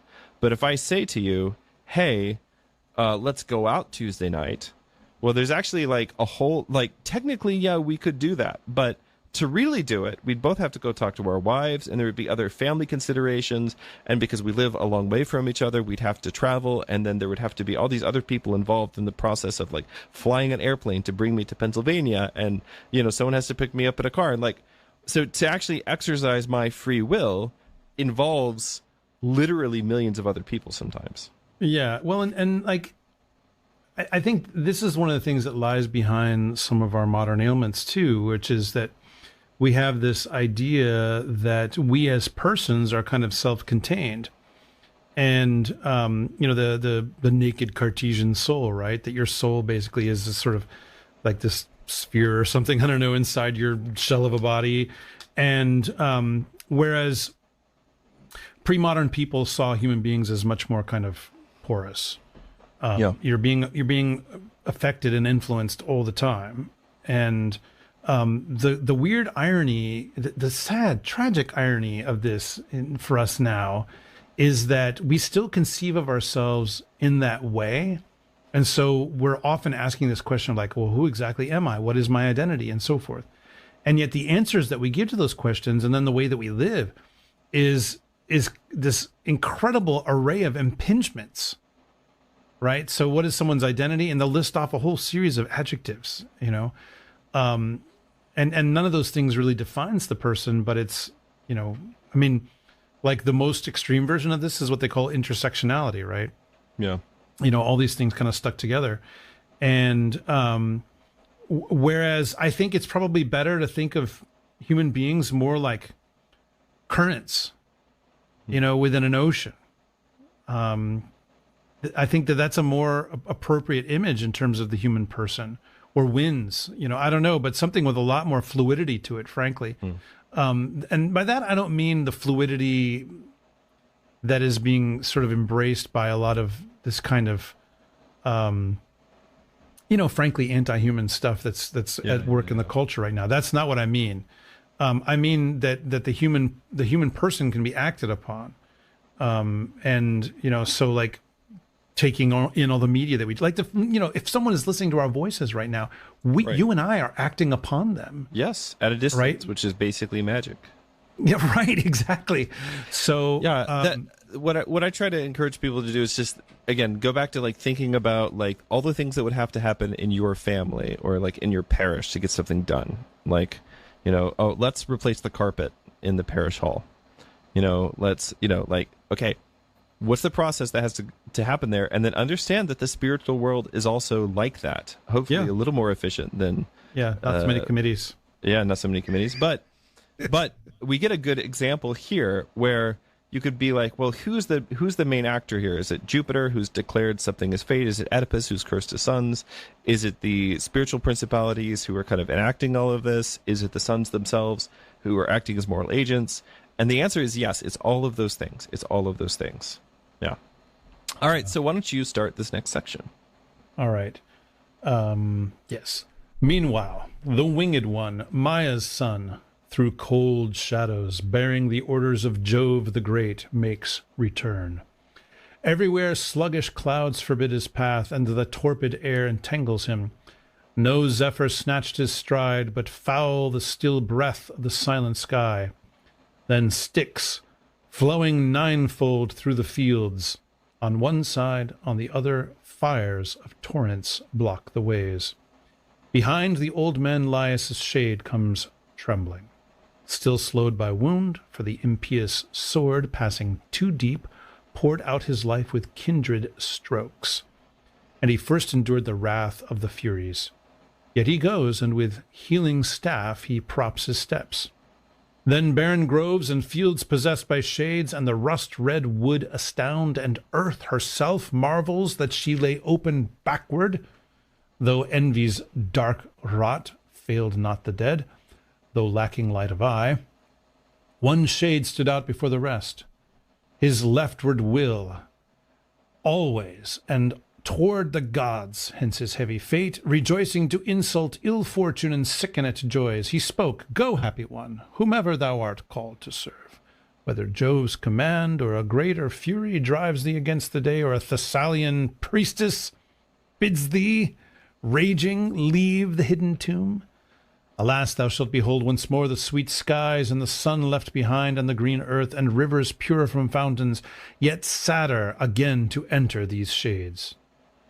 And Cerberus, lying on the blind threshold, sensed them, and all his heads he raised, savage at the crowd entering. Already his black necks swelled menacing, already he had scattered bones upon the ground, had not the god, soothing with Lethean branch, subdued the iron eyes with triple sleep. So this whole sequence, if you know Dante's Inferno well, you will begin to see how Dante takes and works with a lot of these images. I'm not going to explain it now just for time's sake, but if you've read the Inferno a few times, just go back over the bit that we just read there. This is in lines 1 to 133 of Book 2. There is a place, the Tenarian folk of Inachus told it, where Melia's dreaded head thrust foaming into the air, and from the peak admits no gaze at its summit. A lofty crest it stands, serene above the winds and rains, and looks down in calm, yet weighs upon the weary stars. Here the spent winds set down their couches. Here is the path of thunderbolts. The hollow clouds have taken the mountainside, and neither the wings of swift birds reach its ridges, nor rough thunders smite. But when the slanting day drives its long borders over the sea, a mighty shadow swims in the mid-depth. In its inner bay, Taenarus bends its climbing shores. The daring wave breaks not upon its exposed cliffs. Here Neptune leads his weary horses into harbor. From the Aegean deep, first the hoof drinks the sand, then the last dissolve into fish within the sea. So the tale goes. A hidden track drives the pallid shades and fills the empty halls of Black Jove. Black Jove means the god of the underworld. Dis. Yes, Dis. The pallid shades and fills the empty halls of Black Jove with the dead. Arcadian peasants declare, of truth they tell, that here is the grinding and groaning of punishments, and the field boils with dark tumult. Often the voices and hands of the Furies have rung out in broad day, and Cerberus, the triple-formed gatekeeper of Lethe, has been heard by farmers and driven them from the fields. And so the winged god, mantled in dusky shadow, sprang forth to the upper world. The clouds of hell he scattered from his face, and with living breath made clear his mouth, and set his countenance bright. Then, under Arcturus and the mid-silence of the moon, he moved above the fields over the peoples. Sleep met him, driving the horses of night. Trembling he rose in honor of the Godhead, and turned aside from the straight road of heaven. The god flies higher, the shade below him, he knows the constellations, snatched away, and he sees the source of his own course begun. Already Kira's steep ridges he looked down on, and Phocus defiled with its own grave. Now he had come to Thebes. Near the threshold of his son, Laius groaned and paused to enter his familiar house. But when he saw the high halls on their own columns and the chariots still stained with blood, almost he turned back, shaken. But the command of the Thunderer held him, and the breath of Arcadia's wand. I mean, this is pretty creepy. Like you're getting Laius is coming out of the underworld to go and visit some horrors upon his grandsons there at Thebes. I mean, if by creepy you mean it's totally rad, I agree with you. This is really vivid. We're super into horror, actually. When it's in poetry, definitely. I mean, you're not going to enjoy Dante's Inferno, probably. Or you will. I mean, it's great. But yeah, there's so many great things here. And there's definitely also this, there's some details about Mercury's sort of escape from hell that again makes you wonder, like, if there was this tradition that Statius is kind of like a crypto-Christian, is very interesting to think about. So, all right, rolling on. And at that time it chanced to be a day signed by the Thunderer's well-known bolt. I'm just imagining Zeus with his lightning signature here. It's like the scene in the Ten Commandments. That's right, exactly. You have the animated fire. Signed by the Thunderer's well-known bolt. When thee, tender Euhe, thy mother's pangs, delivered to thy father. Euhe is Bacchus. So this is a feast of Bacchus, is what this means. All right, the drunk god. For this cause, the Tyrian settlers urged each other to spend the night sleepless with sport. Poured everywhere through roofs and fields, they breathed the god with garlands and empty bowls of wine. Then many a boxwood pipe and bronze outsounding, beating with notes that outmatched the bull's bellow. Kithaeron himself, rejoicing through his wooded wilds, drove forth the mothers with the better Bacchus. Such feasts as on Rhodope in their raging bands the Bistones hold, or in the vales of Ossa, their half-dead flocks, the torn feasts of lions' mouths, and the mixing of new milk with blood were their luxury. But when the fierce smell of Ogygian Iacchus breathed upon them, then with stones in hand, then with cups they renewed the day with spilled blood unjust, and restored the feasts with slaughter of their fellows. On that night, with silent breeze, the Selenian bird slid down the couch of Echion's king, where he had stretched his limbs on Assyrian tapestries upon the tall couch. So the Selenian bird here is Mercury again. And Echion's king is Eteocles. Alas, mortal hearts, ignorant of their fate. He takes food, he takes sleep, then the old man, as he was bidden, acts. Lest the vision seem false of night, he dons the dark face and voice and known garb of long-lived Tiresias. So this is Mercury. This is Mercury appearing as Tiresias to introduce Laius in the vision so that it will seem more credible. Yeah. His hair remained, the white beard on his chin, because the gods are liars. His hair remained, the white beard on his chin. His pallor remained, only a false fillet ran across his hair, and the gray olive wreath came forth as the honor of bands. Then with branch he touched his breast and uttered these words of fate. No time for sleep is thine, thou sluggard. See, to me, Mercury or Hermes always has this kind of high, thin, British-sounding voice. I mean, the gods always have British accents in these movies. That is true. Everyone knows that is true. Oh. No time for sleep is thine, thou sluggard, who liest in deep night, careless of thy brother. Great deeds long call, and weighty tasks, O idle one, demand thee. Thou, as if now, while the south winds raise, the Ionian sea should lie under a black cloud, its master forgetful of arms and of the helm that turns the waves, so thou delayest. And now he, thy brother, so rumour knows, swells in new wedlock, and readies his strength, who shall seize kingdoms, who shall deny, and sets for himself in thy hall an aged throne.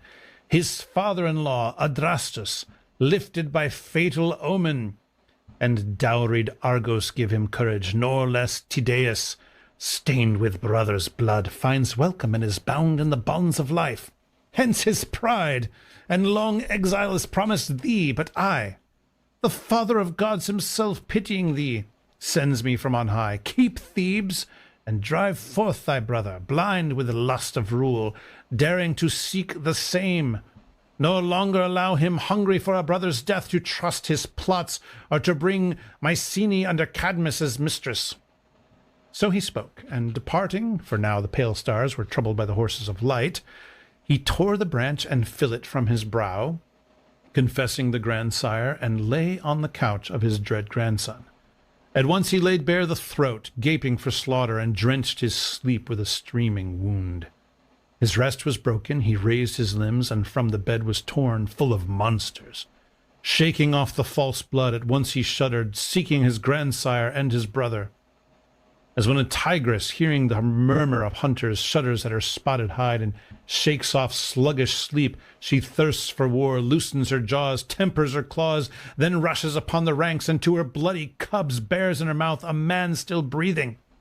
So roused in wrath, the prince wasted battle upon his absent brother. So it's a little complex here, but essentially what happens is that Mercury, I misspoke earlier, but Mercury turns the grandfather Laius into the form of Amphiaraus. Yeah, okay. But then, as he's speaking, Laius basically says, the king of the gods has sent me, which is technically true. The king of the gods has sent me to speak to you. And it says, so he spoke, and departing, for now the pale stars were troubled by the horses of light, that is, dawn is approaching. He tore the branch and fillet from his bow. So that is, Mercury tears the branch and the fillet from the brow of Laius, which is what is disguising him, confessing or revealing the grandsire. And then Laius kind of lays out on the bed and opens the throat wound that he has. And blood gushes out of the throat wound and floods all over. This is so gross. It's so awesome. And floods all over Eteocles, who then, but like, it's a dream that Eteocles is having. So then Eteocles wakes up. He doesn't wake up covered in blood, but like, that's how the dream ends. Like, his old grandfather, who, he would have actually met, leaning over him and like opening his throat wound, and then like blood fills the camera, and then he wakes up, and the idea that we get is a tigress that hears the murmur of hunters, wakes up and wants to rush around. That's how he feels. Like, he wakes up suddenly angry, ready to go to battle, but his brother's not there. That's the vision. So I mean, again, I guess if we're going to spend 7 episodes on this cycle, that it's gonna end in some kind of horrifying, self-indulgent, bloody, gory. I wouldn't characterize this as with great self-indulgent. gobbets of human flesh. Yeah, I mean, I wouldn't characterize this as self-indulgent, but this is the kind of description that was very popular at the time. Yeah. And which again, like, you can very much see how like the Romantic poets and like the Romantic movement, artistic movement, is in some way indebted to this. So romantic.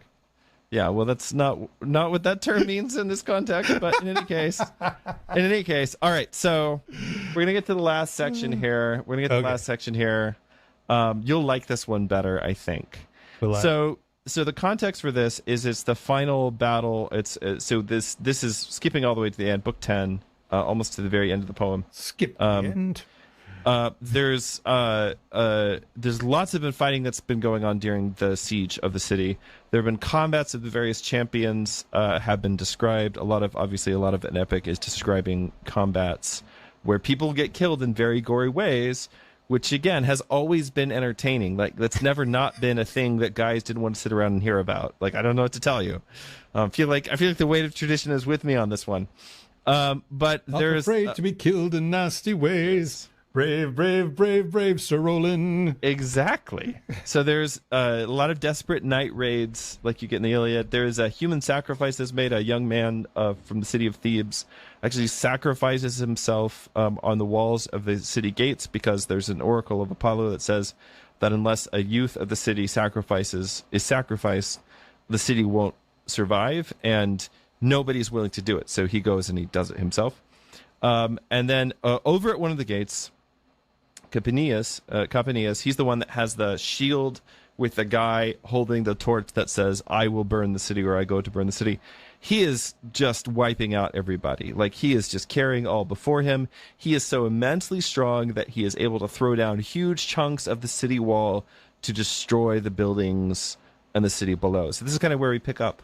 Thus far, arms, trumpets, iron, and wounds. But now I must raise Capenius hand to hand to the starry heights.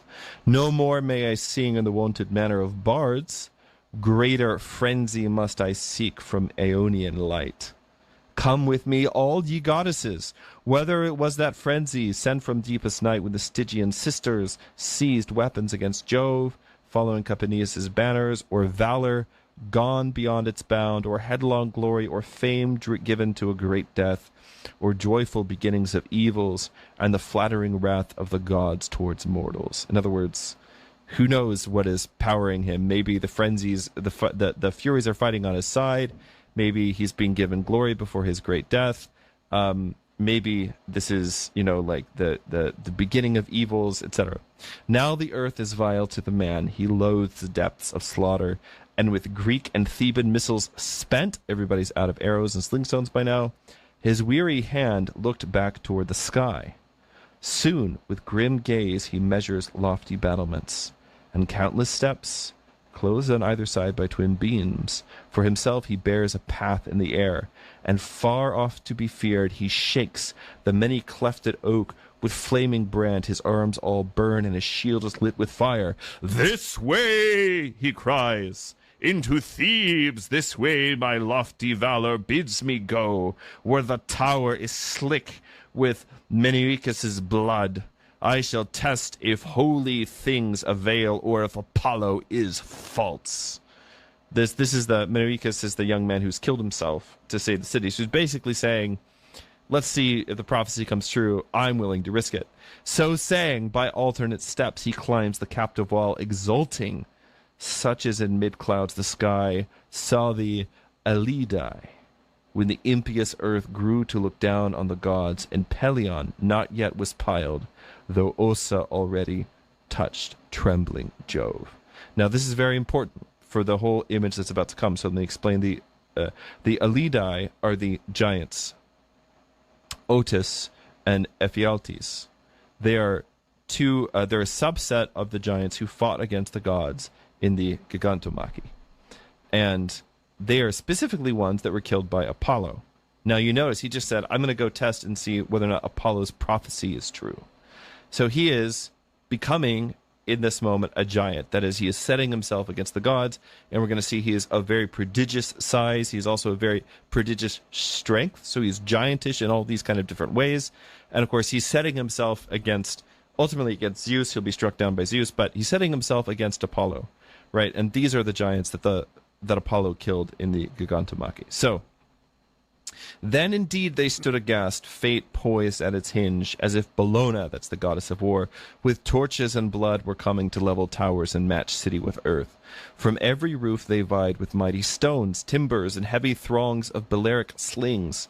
For what hope was there from javelins, from arrows that strayed the sky? Eager they whirled the engines, pressed with masses. By the way, these are all siege engines that were not available during the Bronze Age. Statius is taking some contemporary liberties with the story. Anachronism. But he, neither by heaps... Well, actually, in some of the big battle scenes, he is obviously describing, like, Roman legionary, like, maniple combat, not Bronze Age warfare at all. So, anyway, he's just, he's a man of his time. But he, neither by heaps from above nor shafts following behind, was ever checked, poised in the empty air, for he seemed on level ground to plant sure steps. He strains and climbs beneath the vast ruin, hurled against him.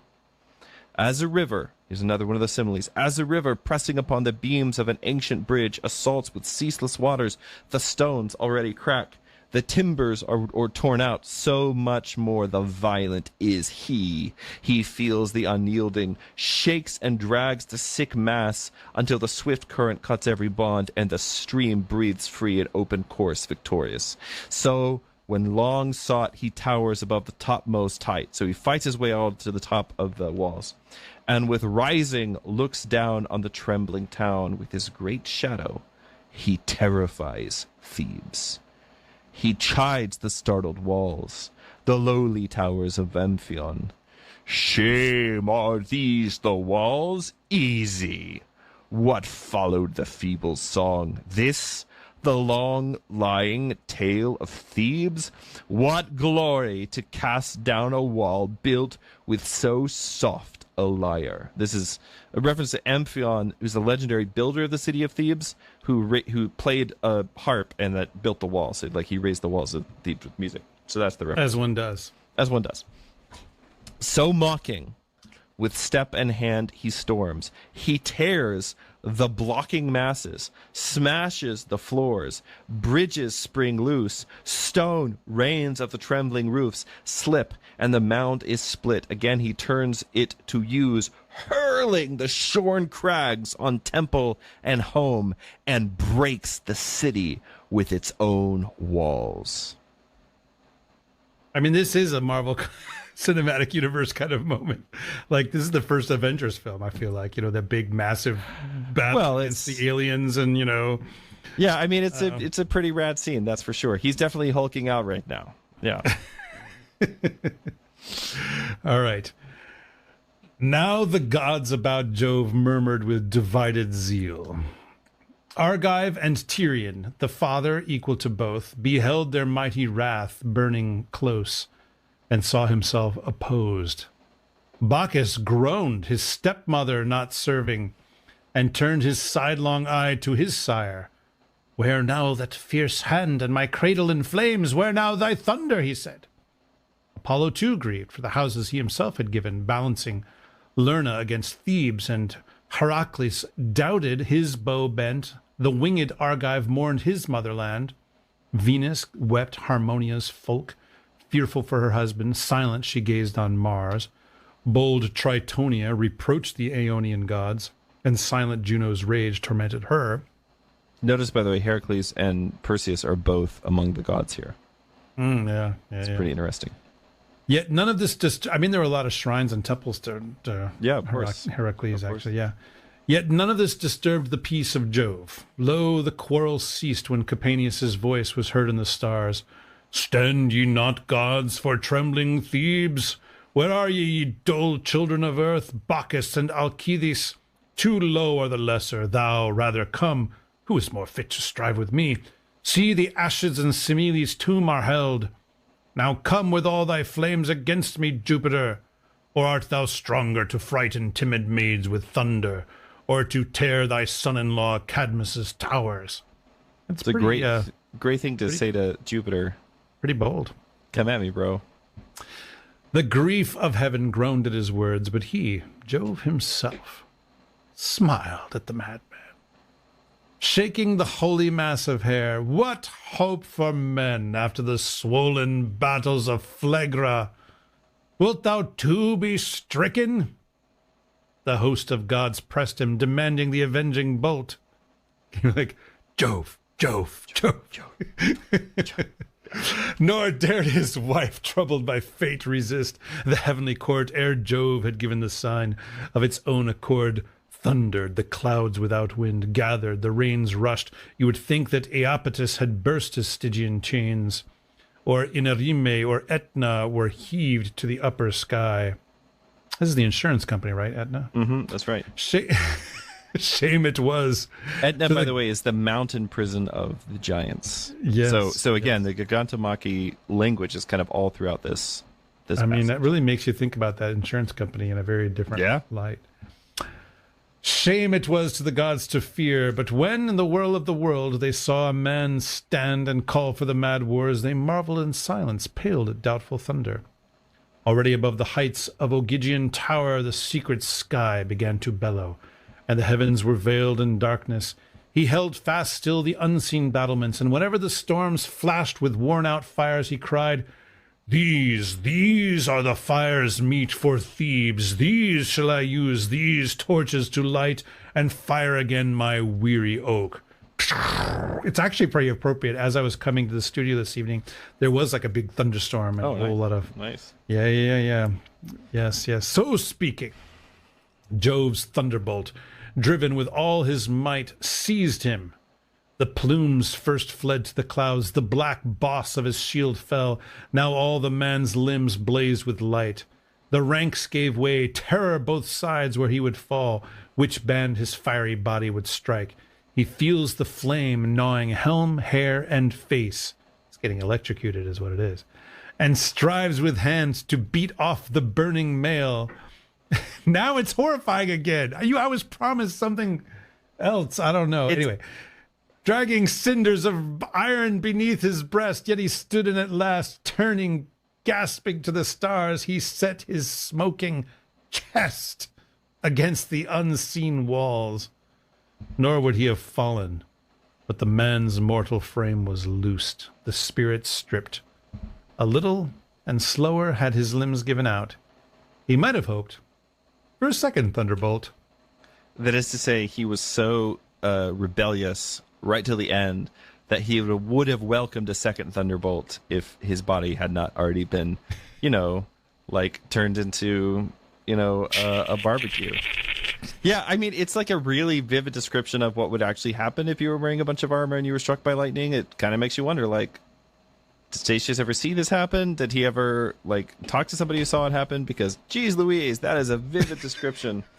I love it so much, man. I am here for it. This is one of my favorite poems. The whole thing is like this. Just everything is, constantly awesome. It's so much fun to read out loud.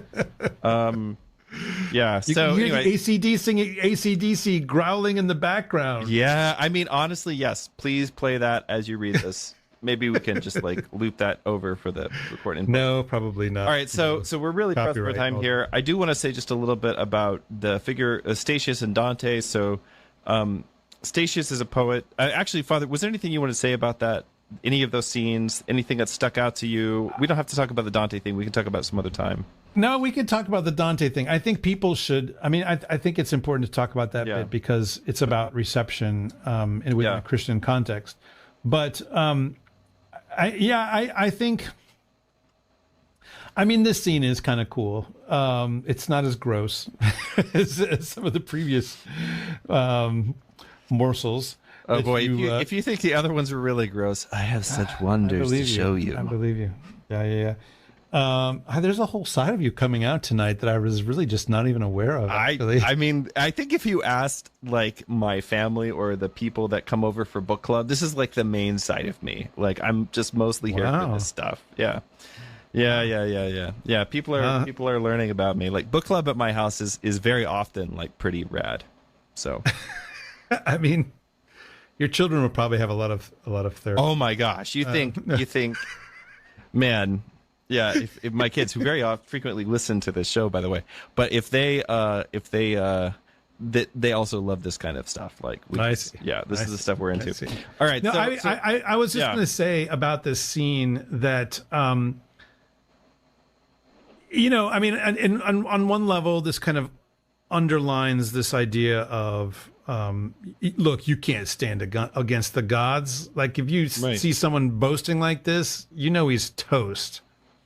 In this case, pretty literally.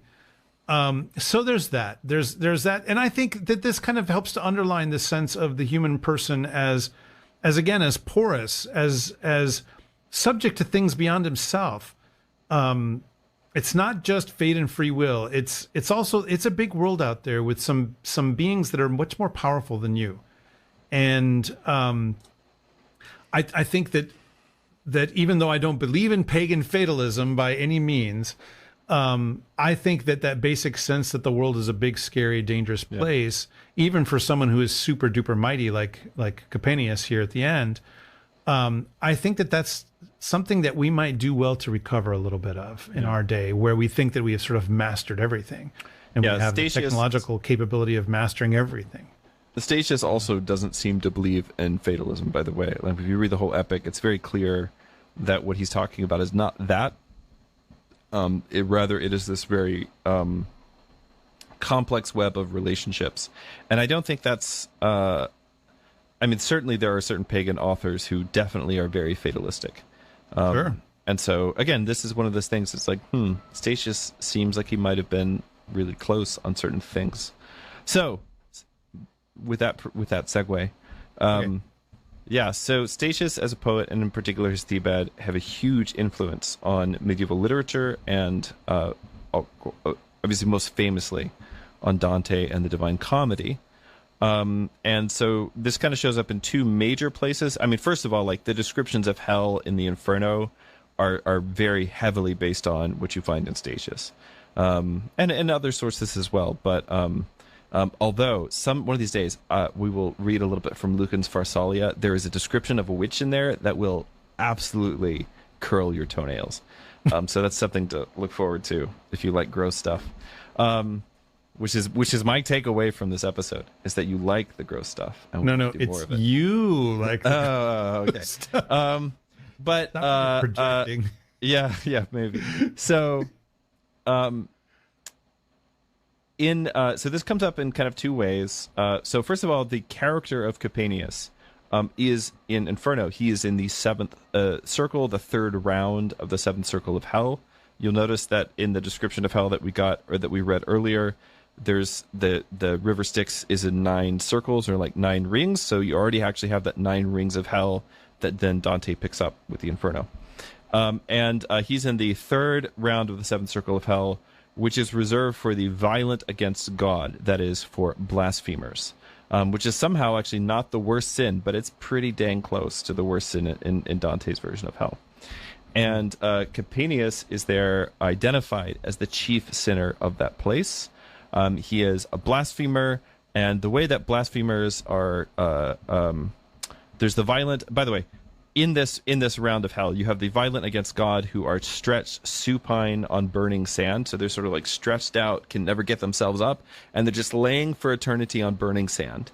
And then driven constantly across the burning sand, you have the violent against the violent against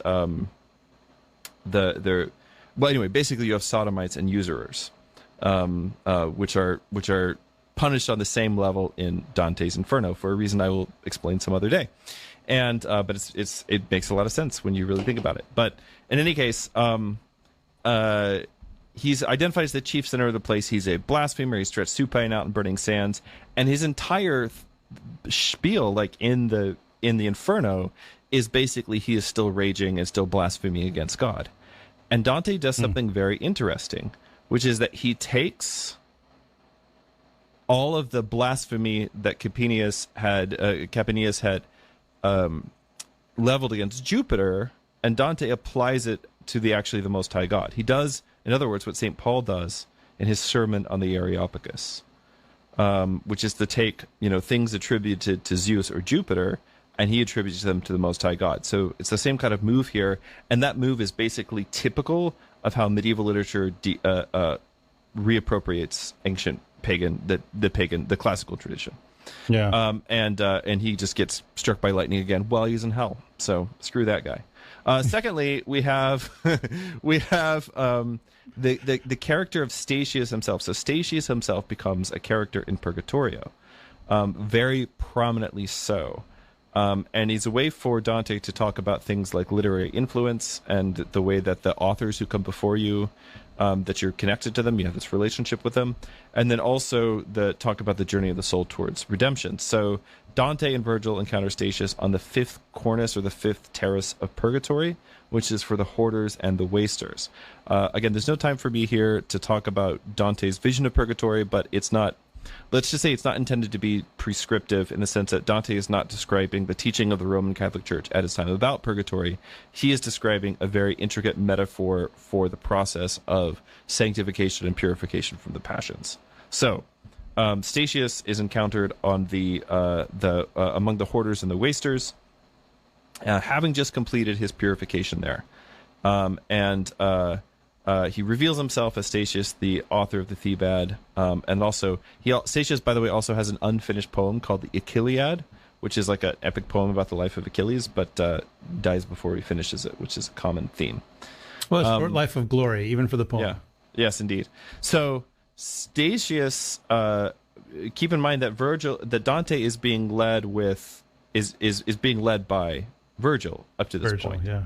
So he gets there, and it's like, here's Virgil, the greatest pagan poet. Here's Statius, which is, as we're going to see, somewhere in between, and then here's Dante. Right? It's very easy to see what Dante is doing. He's saying, like, here's the chain of influence. Here's the chain of transmission, right? And what's important about all three of them is that they're all vernacular poets. Basically, before Virgil, this is one of the reasons Virgil is so important. Before Virgil, all the great Latin poets, Roman poets, are not writing poetry in Latin for the most part. They're not writing epics in Latin. They're writing them in Greek, because that's the prestige language. That's the language of Homer. And Virgil is the first person to really elevate the vernacular, the Latin vernacular, and make it into this form of literature, which again is what Dante is doing when he's basically inventing Italian. Like, he's basically invents medieval Italian. So that's kind of the chain of transmission that you have. So Statius, when he meets Virgil, he venerates him. He declares that the Aeneid was his mother and was the nurse of his own poetry, without which, and I'm just including all this for your benefit, Father Andrew, without which his work would have been worthless. And he states that he would have gladly endured another year of the pains he has just ended. In other words, it would have been worth it to spend one more year in purgatory, which even in Dante's version is not a nice place to go, just to have lived at the same time as Virgil. Except that if he had, then it would not have been possible for him to receive Christian baptism. And so this is where we get to this tradition of Statius, and Statius as a secret Christian, which some scholars think is an invention of Dante's, and that seems like that was the prevailing view until recently. Others that perhaps this is a lost tradition. And this is kind of what I've always felt. I don't really have a good argument for that beyond intuition, and I think if you read the Thebaid, it's really easy to see some Christian themes in it, especially like sacrificial, like mother-son stuff and the sacrificial deaths and things like this. But in any case, in Dante's version, which is the only thing that's important to us here, Statius reveals that he secretly converted to Christianity because of the inspiration drawn from Virgil's poetry. And this is actually tying into a very well-documented theme among ancient Christian authors. So there were church fathers who thought that Virgil is either himself a crypto-Christian or was at least a pagan prophet of the Logos, because there are moments in some of Virgil's poetry which seem to very clearly, they thought, very clearly described the coming of Christ into the world and the incarnation of the Word. And so Dante doesn't go so far as to say Virgil was secretly baptized, although there were church fathers who thought he might have been. But he does have Statius secretly baptized, and has this idea that he's baptized, but he keeps his faith hidden out of fear from Roman persecution, and this is lukewarmness. And so he'd already spent 400 years on the terrace of sloth, repenting of that passion, and then moved up to the one that he's just finished. So, there's a lot of things that we could say here. One thing that I think is really interesting, the way that his characters use, is that in Canto 25 of Purgatorio, Virgil, basically, Dante is asking some questions about basically how is human nature created, how is a human body ensouled, when does that happen, all these things. And Virgil actually passes those things off to Statius and says, why don't you let him answer you? And it seems to kind of suggest that, so throughout the comedy, Virgil always stands for, like, he's always an allegory for human reason, or you could say, like, for the best of the classical tradition, which is why, by the way, he cannot be Dante's guide in paradise, because the classical tradition, human reason, these things can get you pretty far sometimes, but there are some places that only grace can get you. And so here at this moment, like right towards the end of the Purgatorio, Virgil starts kind of passing things off to Statius. And Statius, who is the redeemed soul, he then becomes the poetic guide to kind of pass Dante off ultimately to Beatrice. So there's a lot more we could say about this, but if people are interested in going into a lot of detail on this, I do have a course on Purgatorio and Inferno both on the Symbolic World, and they're both like, I don't know, 1 million hours long. So you can get like all of my thoughts on Dante and Inferno and Purgatorio. So wow. Anyway, all that to say, chat's been pretty quiet today. It's been pretty quiet. I hope that's because people are just thunderstruck. I'm sure that's what it is. Yeah. Yeah. Actually, I think we usually have like 2 or 3 people who are most of the chat. It seems like they're just not here tonight. So maybe when we get back to our... by the way, guys, next episode we'll be back to our regularly scheduled afternoon. Yes, yes. It should be afternoon. The end of hot Theban summer, and we'll be back to... Here in the U.S. Yeah. Or early, late morning if you're on the West Coast. Yeah. So yes, Paul Kelly says he is in fact thunderstruck. So well, see, the thing is about being thunderstruck is your internet doesn't usually work very well. That's true. So, all right, so Father Andrew, that's what it is. You had a nice little suggestion that we should read Oedipus the King, and that turned into like a 7-episode series. 7 episodes again. We have spent a lot of time talking about this mythic cycle, which I'm actually really happy with because, again, so many people, I think, just don't know these stories. And it is an important part of the tradition. So what are your kind of thoughts about the whole Theban thing? Wow. Yeah, I mean, I remember when we were first going to do this, I thought to myself and had people ask me, you're talking about Oedipus? Gross. Why would you do that? And I mean, this summer I read or reread a lot of stuff that I had not looked at in a long time, or in some cases had never looked at. Like I still haven't read this text we just talked about. I just read, the parts that you supplied, and I was kind of reading up on it a little bit beforehand. And of course I had not read that Breton lay that we started out with either, So for me, part of what happened is I got a better look at other kind of angles on these stories, and spending time on them all together kind of gives me a much more coherent sense of this whole Theban thing, which I think for a lot of people, if they know some things about, classical literature and so forth, I think probably this, Thebes doesn't probably loom super large. They're thinking Troy, they're thinking of Rome, they're thinking of Athens. Like what is Thebes, compared to all of that? This isn't the Odyssey. This isn't a lot of the stuff that people think of. There's no, Hercules, Heracles, he doesn't show up very much in any of this stuff. Yeah. But I think so I think that this is valuable because this cycle, if we can call it that we've sort of pieced together our own epic cycle here in a sense. Yeah, basically we took the pieces of the lost Theban cycle that we had and we didn't look at every surviving piece, but we looked at basically all the best exemplars. Yeah. That one of the things I think that is really shown very well here is the awfulness of the classical world, of the gods, of literature.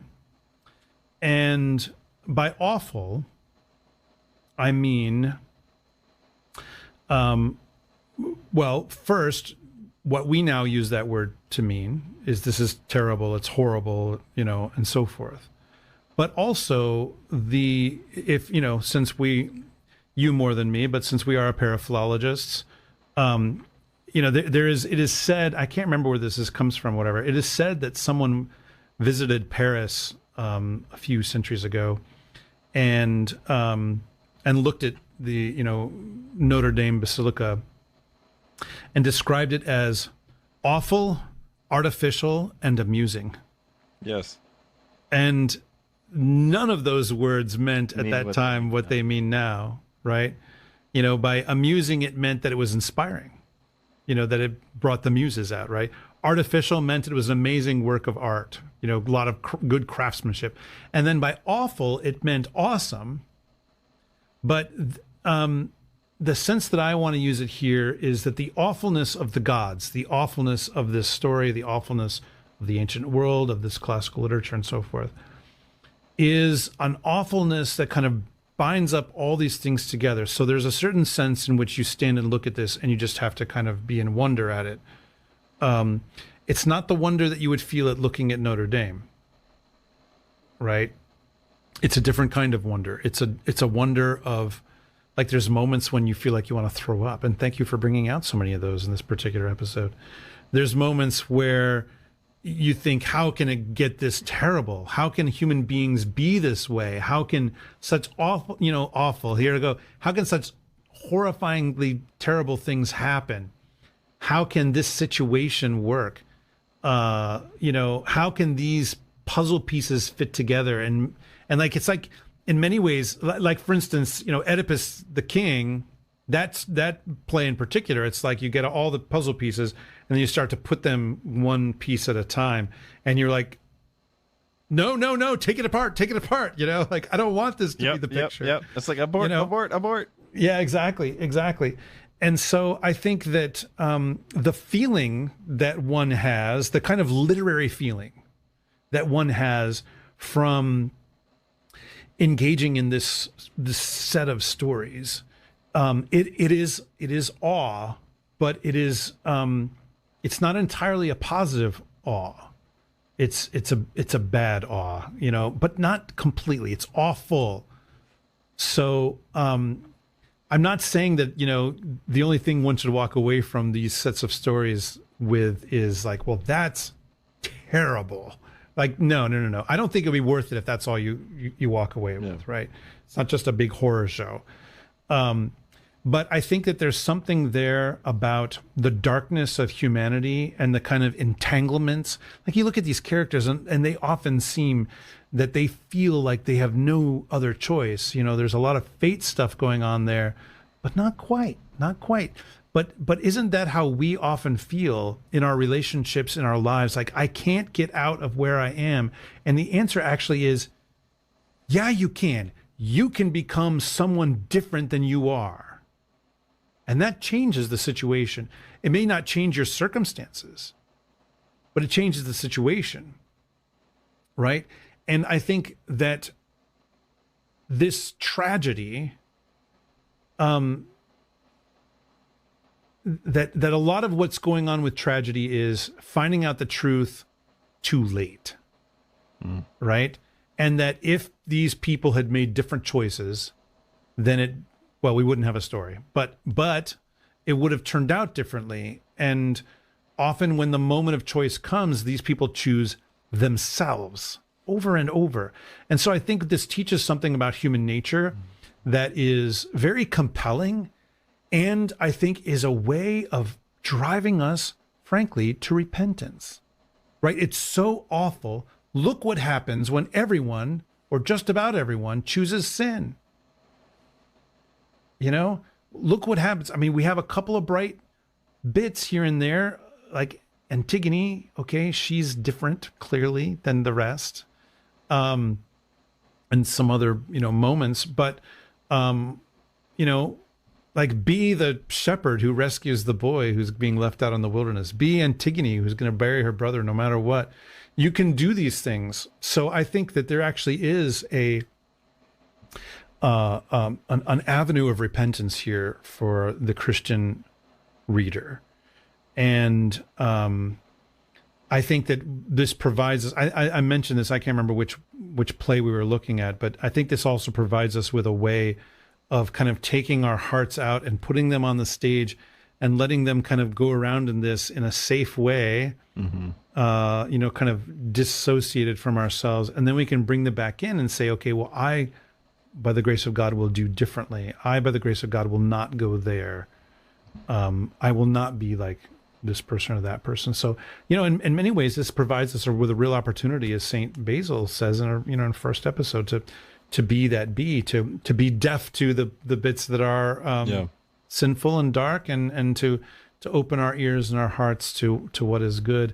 As rare as it might seem in this particular set of stories, but the bright lights really do kind of glimmer right out. So it's a beautiful thing. So the 4 great cycles of the Age of Heroes are, and there are other stories as well, but the 4 great cycles of the Age of Heroes are the hunt for the Caledonian boar, the voyage of the Argonauts, the War of the Seven against Thebes, and the Trojan War. And each one of them is very kind of different in character. The Jason the Argonaut, that basically is a Marvel movie. Like, you have all the superheroes from their own series, and they all get together for like a big team up, and they go on a big quest together. And it's kind of a happy story. I mean, not everything that happens in the quest of the Argonauts, which we will certainly cover at some point on the show, is like an unqualified moral victory by our standards. but more or less, like, it's a story with a lot of kind of positive heroic elements. The Trojan War has this amazing quality of, I think that I said back in our Iliad episode that the test of when you've read the Iliad enough is when you have come to love everyone in the story. And it's okay if somebody's not there yet, but that's the test, because as we talked about, the early Christians read the Iliad as a Christian as a pagan retelling of the fall of man, and as this sort of like this is where Achilles is Adam, right? The Thebaid is different. It's sandwiched in the middle here, and other than Oedipus the king and maybe Antigone, most people just don't know very much about the story. Although, if you've been listening by now, you're probably as well educated on the story as anyone you were ever likely to meet will be. The trick with the Thebaid is to read the story and be able to love everyone in the story. Not admire them, because with the exception of Antigone, there are essentially very few admirable characters. Amphiaraus is pretty okay, and there are a few characters in the thing, like among the 7 and also among the Theban champions. If we were reading the whole epic, you would definitely find characters that you liked, who are like, this guy's obviously the hero, and that's why they also get like a better death than everybody else. But in the end, they all die. And the city of Thebes is saved, but it's only saved for like a hot minute. A few years later, the sons of the 7 show up, and they burn the city to the ground. So it's a story where everybody dies. It's a story where almost nobody is admirable. But it's a story where you have to learn to love everyone in that story. And I say this because, much like the city of Thebes, our city, the culture and the world that we live in today, is one which the Furies enjoy. It's one that they visit, that they come to often, probably more often than their own home. It's a dark and ugly world. There are things that are going on in the world around us today, which are, I mean, if you think about some of the strange things that have happened around just the act of procreation, if you think about surrogacy and all the unborn children, which are just wholesale slaughtered as part of that process. If you think about, all the different things that are going on today, I mean, like, there's a lot of things that are extremely disordered. And that is the kind of sin that the Furies in particular punish. Is the sins which, if you do these things, your society will cease to exist. And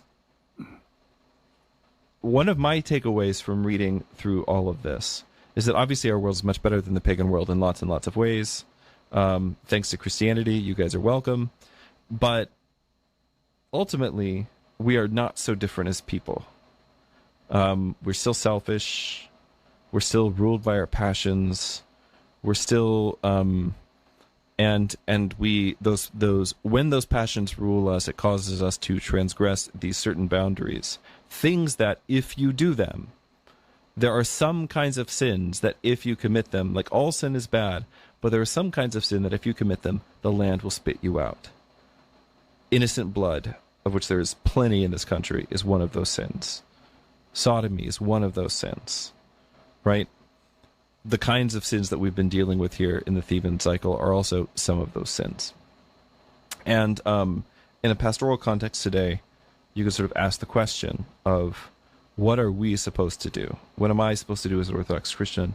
What am I supposed to do as, as a deacon? What are you supposed to do as a priest? What are you supposed to do as people who have been given in various ways and to differing degrees, but we've been given the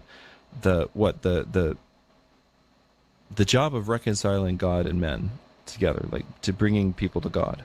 How do we go about this? And I think that it has to begin with, we have to just be able to enter into a very deep love for the people that we are ministering to. And this is why a lot of the culture war stuff, actually, the Thebaid is my favorite culture war. It's a one way to put it. like it's my favorite way to think about it, because, man, so much of the culture war stuff really, I really hate it. It's not because it's mean. It's because it's just like profoundly lacking in love. Like you can love somebody and not be nice to them. Like sometimes that's needed. Sometimes it's part of love. But what I see in culture war stuff on both sides is just a profound lack of love for the other person. And I think that some of this is just because we've stopped reading stories like this. And when we stopped reading stories like this, we stopped having the capacity. I think that empathy as a term is way overused in our culture today, but we stopped having compassion. We stopped having the ability to, I'm not even saying like enter into one of these people's, and see it from their point of view. Like sometimes your point of view is just wrong and destructive, and like nobody needs to go there with you. But at the same time, to have like deep compassion on the characters in here who also find themselves very often caught up among what philosophers would consider very poor moral luck. Like Oedipus, going back to Oedipus at Colonus, he makes gives a whole spiel about how basically all the horrible things he did are horrible, and he knows that they have made him an outcast, and he knows that they've made him impure and all these things, but also none of it was what he had chosen. Like basically he was just kind of operating under like what any reasonable person would have done under the circumstances.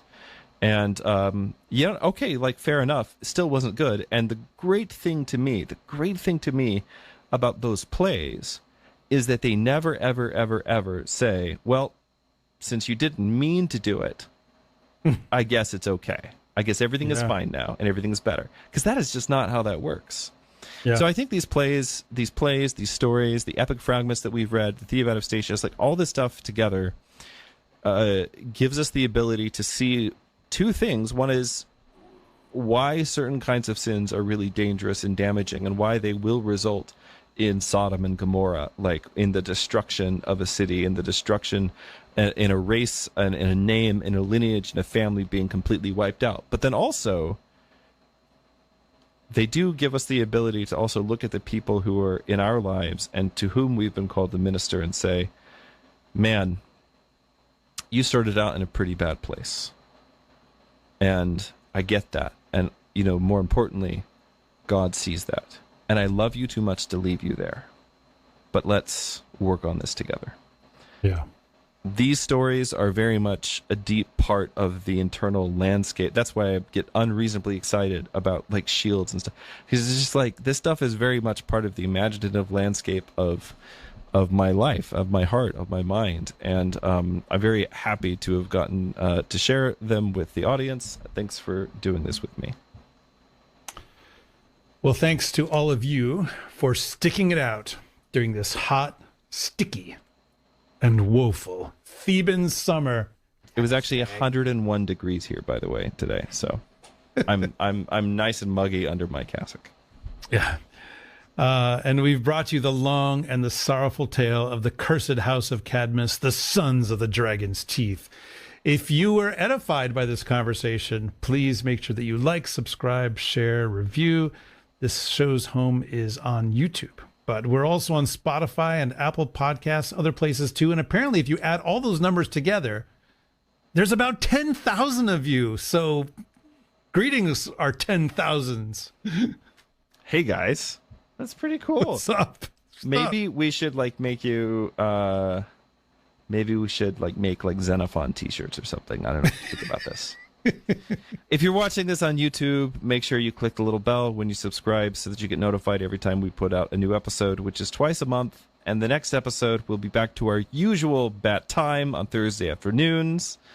For our next episode, we will be joined by none other than somebody I also sometimes do a podcast with, though not nearly as often and not nearly as long, Mr. Jonathan Pajot, who will be joining us to talk about fairy tales. And somebody in the chat asked, are we going to get more Germanic as we go into fall and winter? This is all Greek to me.